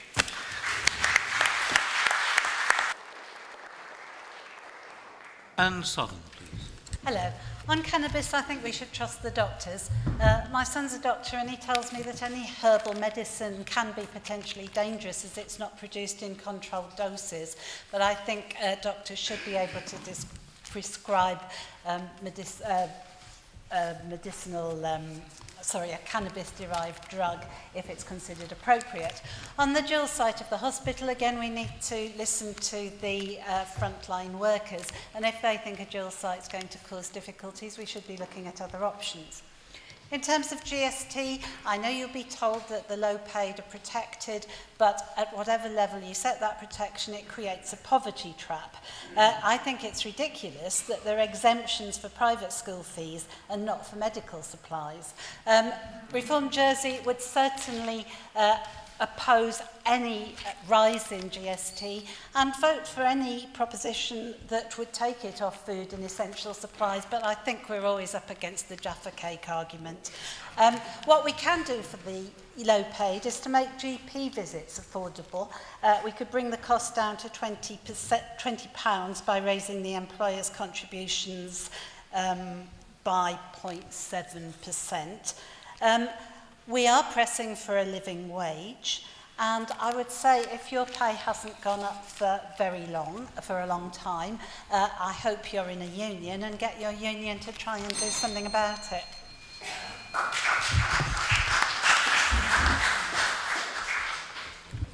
And last one, Malcolm Ferey. Okay, David, too many families are struggling with life's basic and essential items.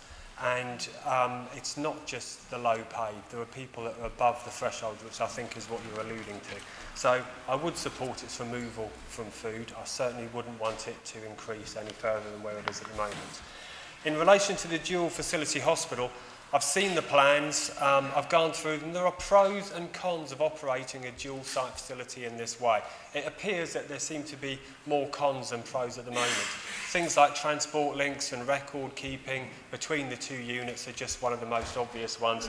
But I guess one of the pros is, from a business continuity point of view, if a disaster was to beset one unit, then the other unit could at least carry on in some limited capacity. So there are pros and cons.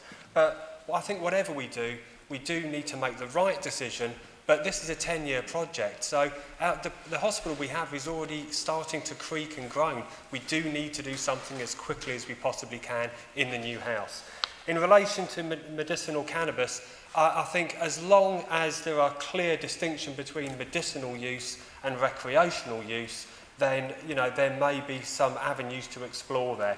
But I think once it's come out of the box, where do those boundaries lie? Once a doctor can prescribe it, what happens if that person gives it to someone else, and there becomes supply chain issues and things like that. Thank you.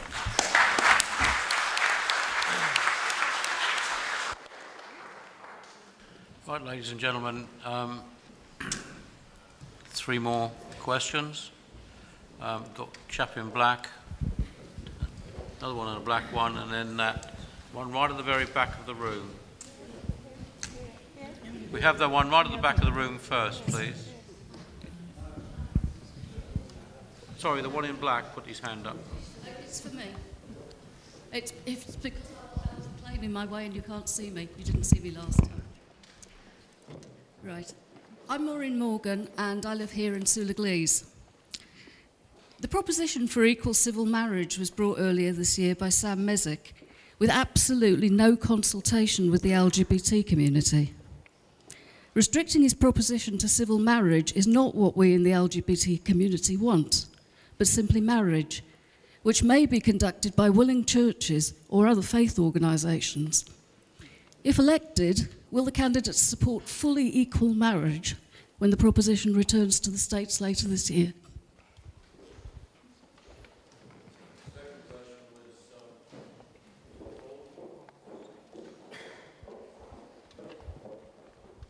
Thank you. Thank you. Good evening. Ian Ford, District 1. Emergency mental health care is very important, as some of the candidates have already said this evening. Do you believe what we have available is good and sufficient in what we have at the moment, and what would you like to see put in place, if not, to help deal with emergency mental health cases? Thank you.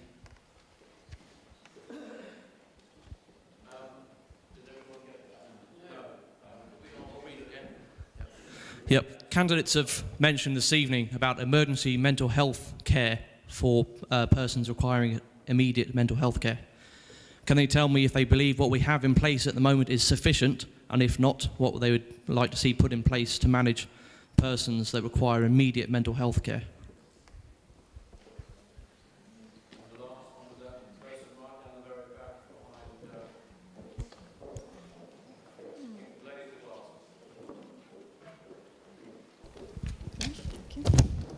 I've got a question to candidates. My name is Isabella, I'm from St. Helier. Do you think ethnic minorities, which constitute thousands of residents... Did you say St. Helier? Pardon me? If I've got a St. Saviour one, I'll take that one first, please. The person, that chap down there with the white shirt on, the silver hair, yes.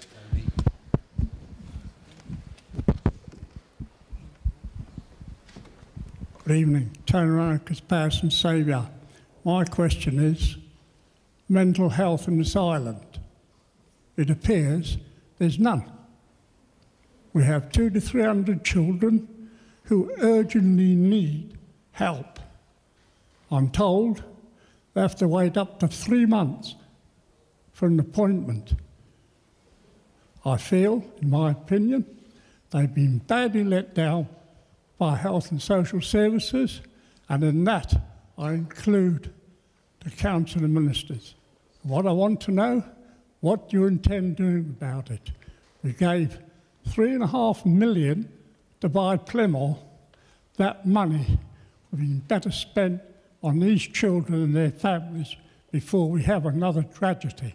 Thank you.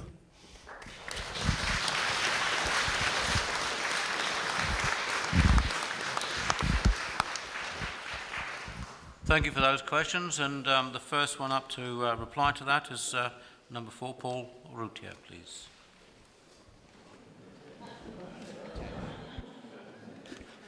That's not the sorry.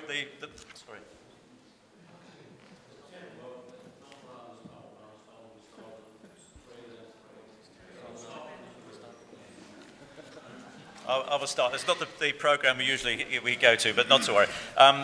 Certainly, I'm very happy to talk about mental health care because it's something that's I'm very interested in. We aren't getting it right at the present time, there's no doubt about it. We need to ensure that, for instance, a 24-hour support is available for everybody every day of the year. The emergency call-out team, it has been bolstered recently, but it needs to be improved a lot more than what it currently is. The unfortunate incidents that have been in recent times of people taking their lives is something we've got to do our best to try and avoid. by ensuring that people do have as much support as they possibly can have. The other question about letting 300 families down, it is not just the child itself, it's the whole family that does require support. The social services department are under extreme pressure at the present time, and we need to bolster that. It was seen in my opening remarks, it was not necessarily about the hospital that needs to be looked at, it's about social services. We need to spend a lot more money on social services, and we need to have qualified staff who are able to help families to ensure that they are getting the right support. With regard to equal civil marriages, there is a consultation process going out at the present time. I'm not convinced either way at the present time, so I'm not going to commit to the result until I've had the result of that consultation.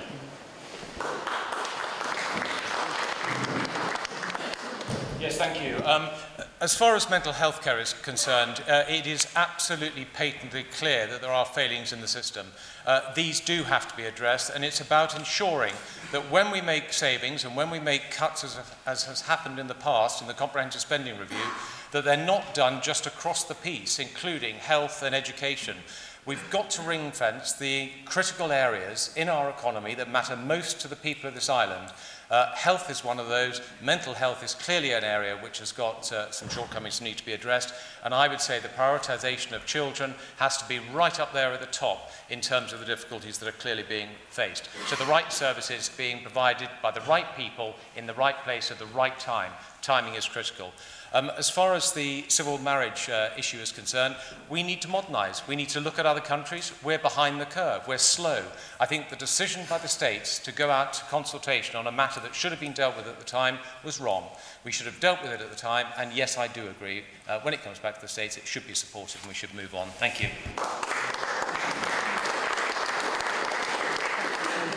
Sir Philip? All my life, I have understood marriage to mean a union between a man and a woman, and I think that that is the teaching of many churches. On the other hand, I feel very strongly that the law should not discriminate against citizens on any ground, including sexual orientation, and that points me in another direction.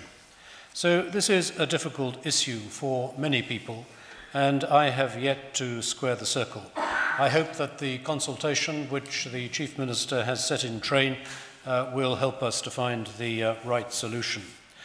On the mental health questions, which perhaps I may take together, I think that a great deal of work needs to be done and should have been done a long time ago. A mental health law was passed in 1969, and 10 years ago, at least, it was considered that it was time that that law should be reviewed and brought up to date, not least of which in order to change some of the terminology that is used in relation to people who are mentally ill. In the courts, I know that the judges were frequently frustrated at having to deal with people who had committed serious offences and who came before them by sending them to prison when they really needed mental treatment. And despite the calls for authorities to do something about it, that hasn't yet happened.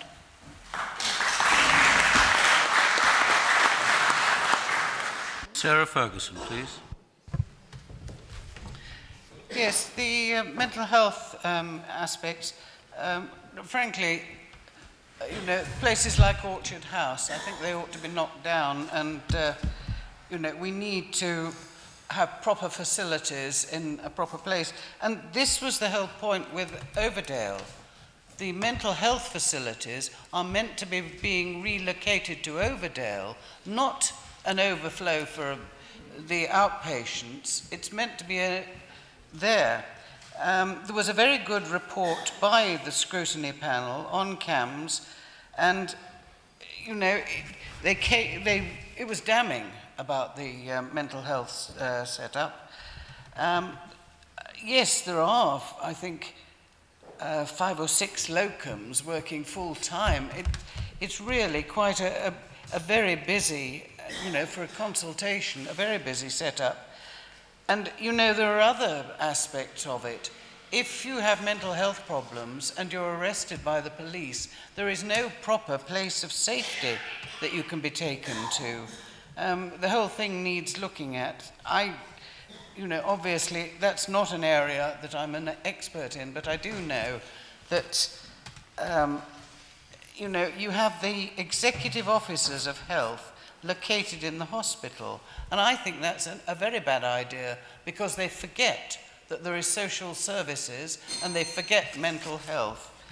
And the gay marriage, I'm waiting for the results of the consultation. Thank there you. are some very strong opinions on both sides of the point of view. Geoff Habin, please. Oh, I'm sorry. I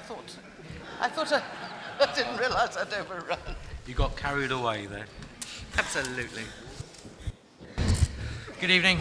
I will not profess in any way to be an expert on mental health, but I do know, just from my acquaintance of people in the island, and just reading the newspaper for some number of years now, that this is a topic that people are saying we need to address, and it has never been done so adequately at all.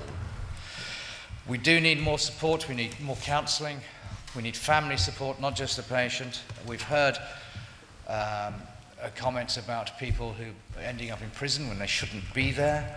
But it is more than this as well, because we have to go forward, because in the next 20 years our population over or up to the age of 80 is going to more than double.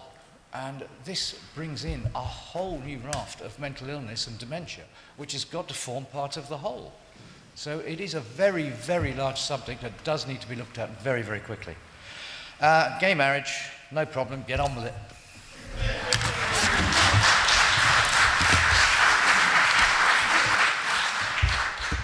David Richardson, please. Civil marriage, I'm absolutely for it. People will be happier that way. Why not go ahead with it? Mental care. I worked with Mind, or Jersey Focus on Mental Health, for many, many years in the committee there, and I'm still working it in peripherally. It's a very complicated subject, and if you're interested, there is a 2-day symposium on it, I think in the middle of this month. Anybody wants to email, I can pass them back their details. It's well worth going to. Mind's a very, very healthy lobby, and it's doing an awful lot for you to help with mental health.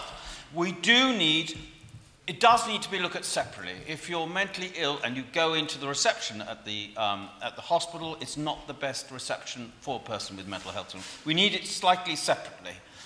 It could be attached to other services. We need to support advocacy. Advocacy programs that goes out and finds people who have problems and defend them in the courts and helps file social services towards them. After all, 1 in 4 of us suffer from mental health problems, and many have many stigmas as a result. I really do recommend that we take it much more seriously than we do, so I do recommend you join Mind and help Mind. Thank you. Lyndon Farnham, please. Thank you. Yes, I believe in live and let live. I believe that we should support full equal marriage in the eyes of the state, but as I said, I respect the views of everybody. I do not think the church should be forced to participate if it's against their beliefs, but certainly in the eyes of the state we should treat everybody the same. Yes, if churches are willing, then absolutely. But if churches aren't, then we shouldn't make them. We must respect them as we respect the rights of same-sex couples. Yeah. I've worked at Home Affairs where I have been acquainted with some very tragic cases. And I think as a society we're just really beginning to understand the full impact of mental health problems. It's hard to believe, but we are. And I know that the states have recognised that and resources are being put aside and plans are being made to deal with it. And if I'm re-elected, I will fully support any additional allocation of funding to ensure that this very, very important issue gets the support, and financial support especially, that it deserves. Thank you.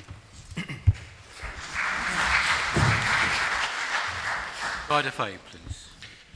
It's only reasonable that a secular government should facilitate both civil partnerships and legalisation of gay marriages. But at the same time, no government should compel any religious body or institution to have gay marriages where they don't wish to do so. In respect of the mental health two issues, it does strike me that something's gone very wrong with the budget funding priorities in these particular departmental areas. And I'm intrigued that the gentleman who asked the second question brought up the subject of Plemore. I feel very strongly about Plemore. I thought the developer providing 25 brand new homes in an island desperate for accommodation was doing us a favour. He was giving 2/3 of the land back to the island for nothing. He was going to build a wildlife hide for nothing. He was going to have 10 years of land management, all paid for. So why did we suddenly give away £3.5 million birthday present to the National Trust when the planning minister turned around and said the same money could buy 84 acres of green fields, and we got about 2 or 3 acres? I think that indicates that our States Assembly has lost touch with priorities, and being a politician is about getting priorities right. I'm giving you an indication of where my priorities are.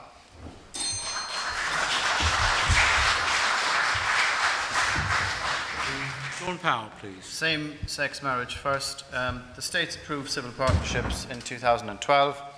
That needed the consequential changes to 57 different laws. When Deputy Mezek brought the same-sex marriage proposition, he was aware, because he talked to the Chief Law Drafting Officer, that it needed another, you would have to change the laws again 57 times.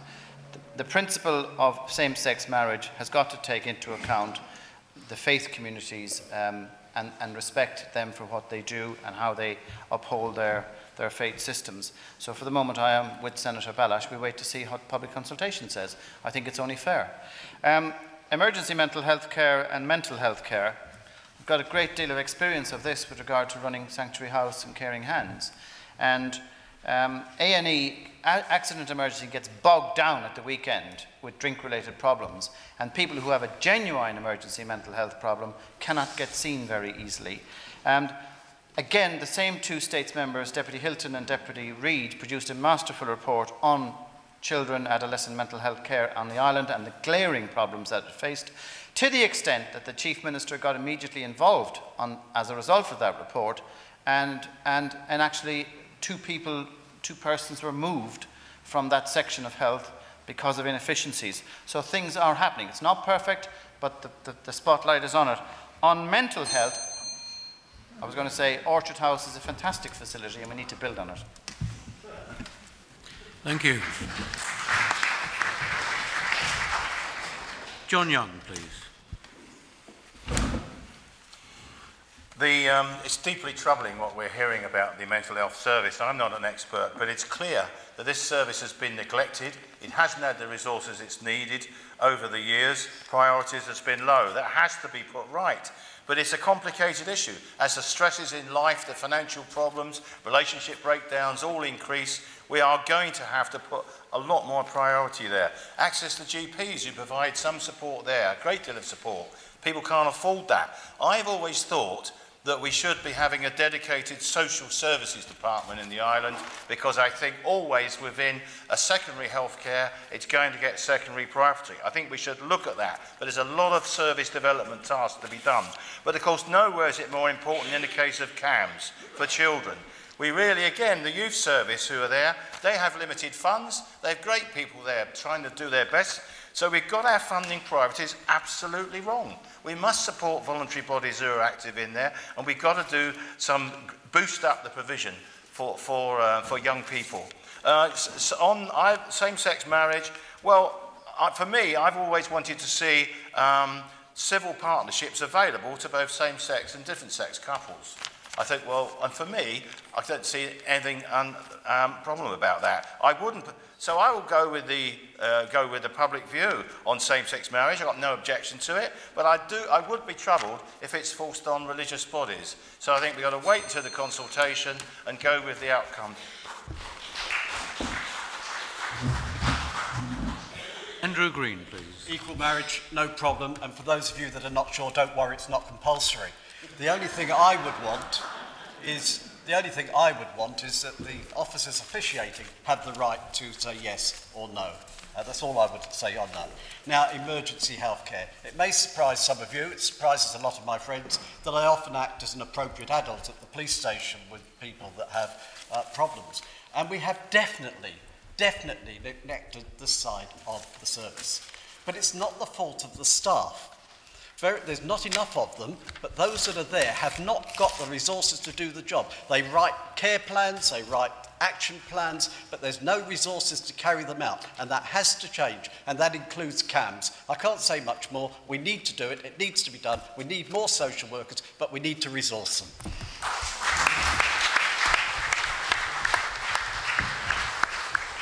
Philip Ozouf, please.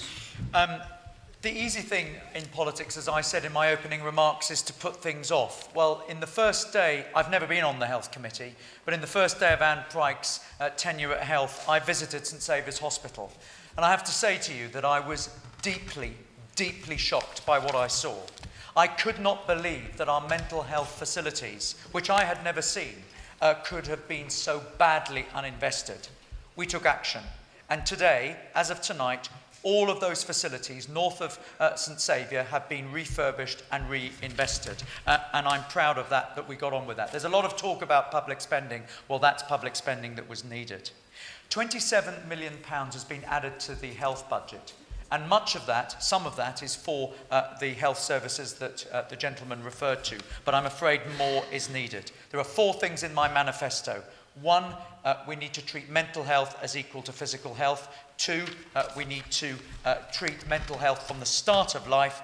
3, we need 50 million more in health to treat mental health appropriately. 4, we need to stop the stigma about mental health. It is the equal issue to physical health.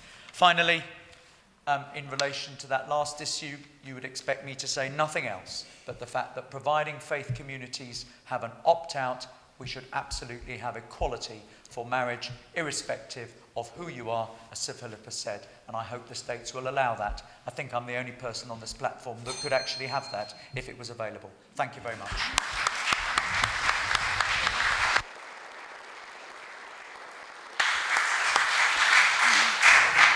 Ian Gorst, please. Thank you. I'll take the 2 mental health questions first, if I may. The mental health law is about 40 years out of date. Senator Routier and I have now started a programme to change that and to bring forward new funding. You've just heard the Treasury Minister say that as part of fiscal stimulus, he supported the refurb of the facilities. But it's not just about facilities, it's going to be about everyday, ongoing extra funding that's going to be needed. And I want to congratulate the work of Mind Jersey. I suggest that everybody here tonight goes to their website and looks at the 2 recent videos they did about people who've struggled with mental health issues. It's such an important issue that most Western societies have put to one side. We've got to start dealing with it in the same way that we deal with physical illnesses. Equal marriage, I have now been left with carrying out the consultation. I believe that was absolutely the right thing to do. There are strongly held views by the faith communities and those who want to see equal marriage as well. And it's right that we have a listening process. It's right that we build consensus. I am an optimist. I believe that we can get consensus across the majority of the community in regard to this issue. We must make sure that our laws allow for equality right across them. I've got into trouble for saying that I believe that Jersey will have equal marriage, and providing we've got appropriate safeguards for the religious communities, when the law comes forward, I will support it. Thank you.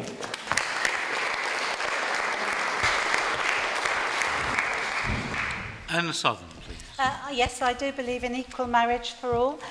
Civil marriage with a church ceremony if the couple want it and if the churches agree. I also believe that civil partnerships should be available for opposite-sex couples if that's what they want. In terms of mental health, yes, emergency services must be there. Mental health isn't something that keeps office hours. I've just read the CAMS report and it makes disturbing reading. Waiting lists have gone up from 6 to 14 weeks, which is a long time for a child to wait. Autistic children can't access the excellent services we have until they've been diagnosed, and diagnosis can take around 9 months, which is an awful long time in the development of a young child. There is currently no family therapist. They couldn't find one. There's one in training, so I hope that'll be put right, because if a child has mental health issues, it is the concern of the whole family.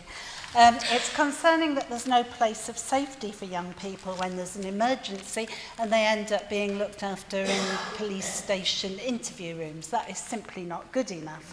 Now, I don't know whether these issues are to do with management and inefficiency, or whether it's a lack of funding. But if it is a lack of funding, that funding must be put in place without delay.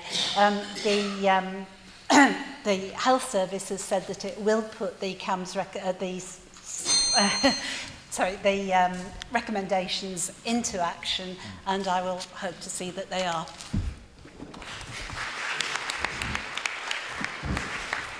Malcolm Ferey, please. Thank you. Maureen, equal marriage. I responded to a SurveyMonkey request today to get everyone, all the candidates' views on this issue. And I urge everyone who gets that email to do the same, so that everyone can see what our views are. My view is that you build a stronger society when you build a more equal society.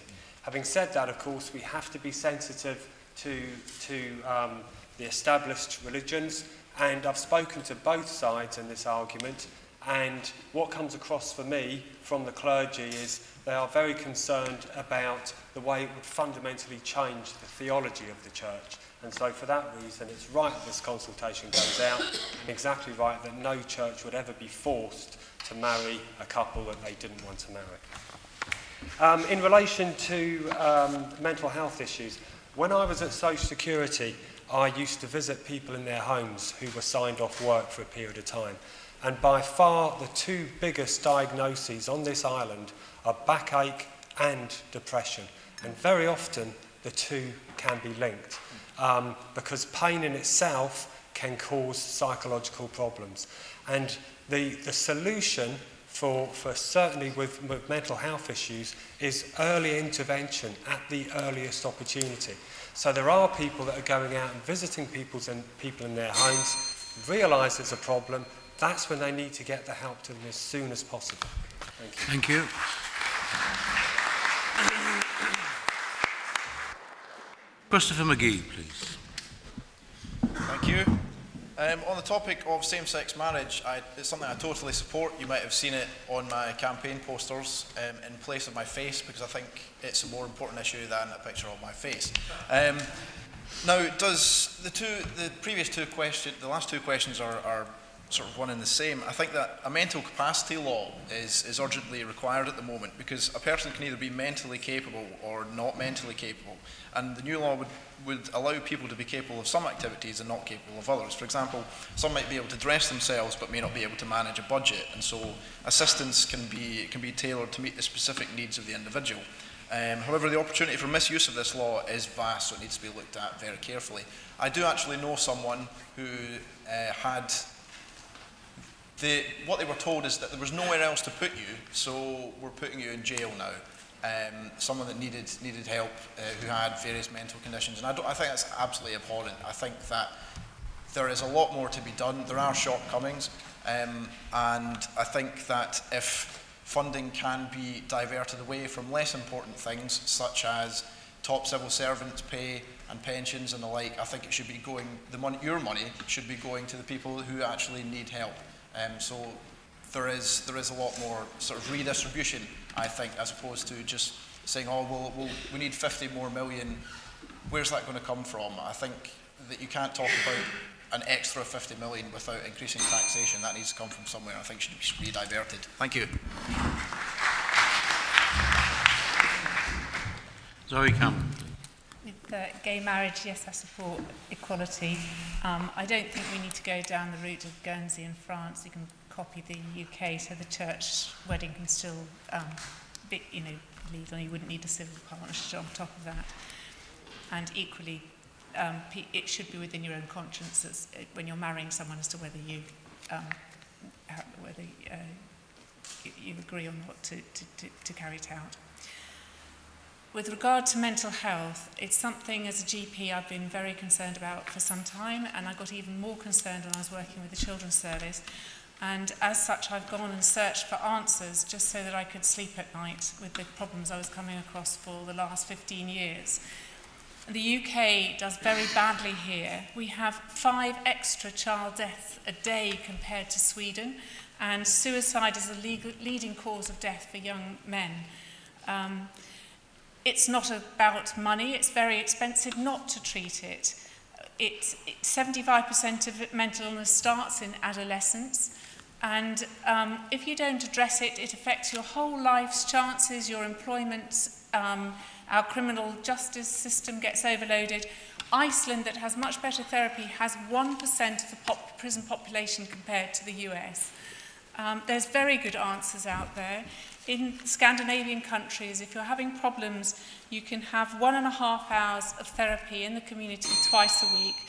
I joined the as a director. Thank you very much. I thought I was, yeah. This is why I got involved.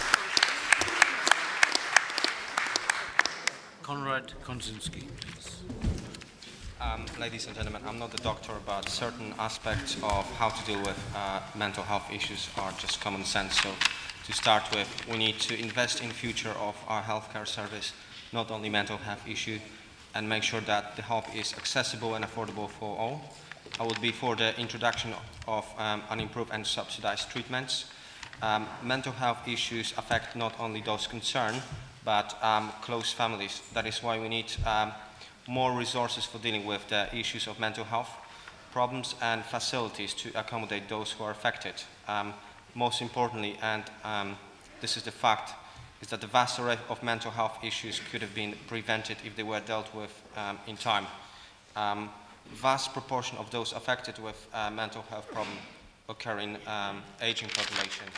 And the reason behind it is definitely low level of social life.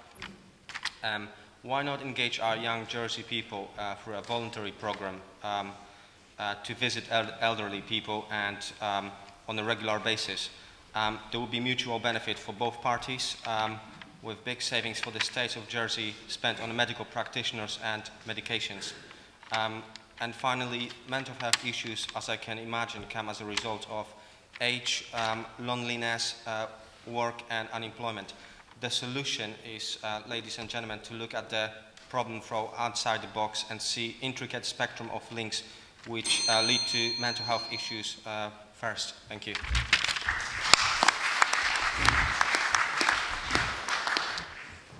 Ladies and gentlemen, we've now gone past 9:30, which is where we were aiming to be.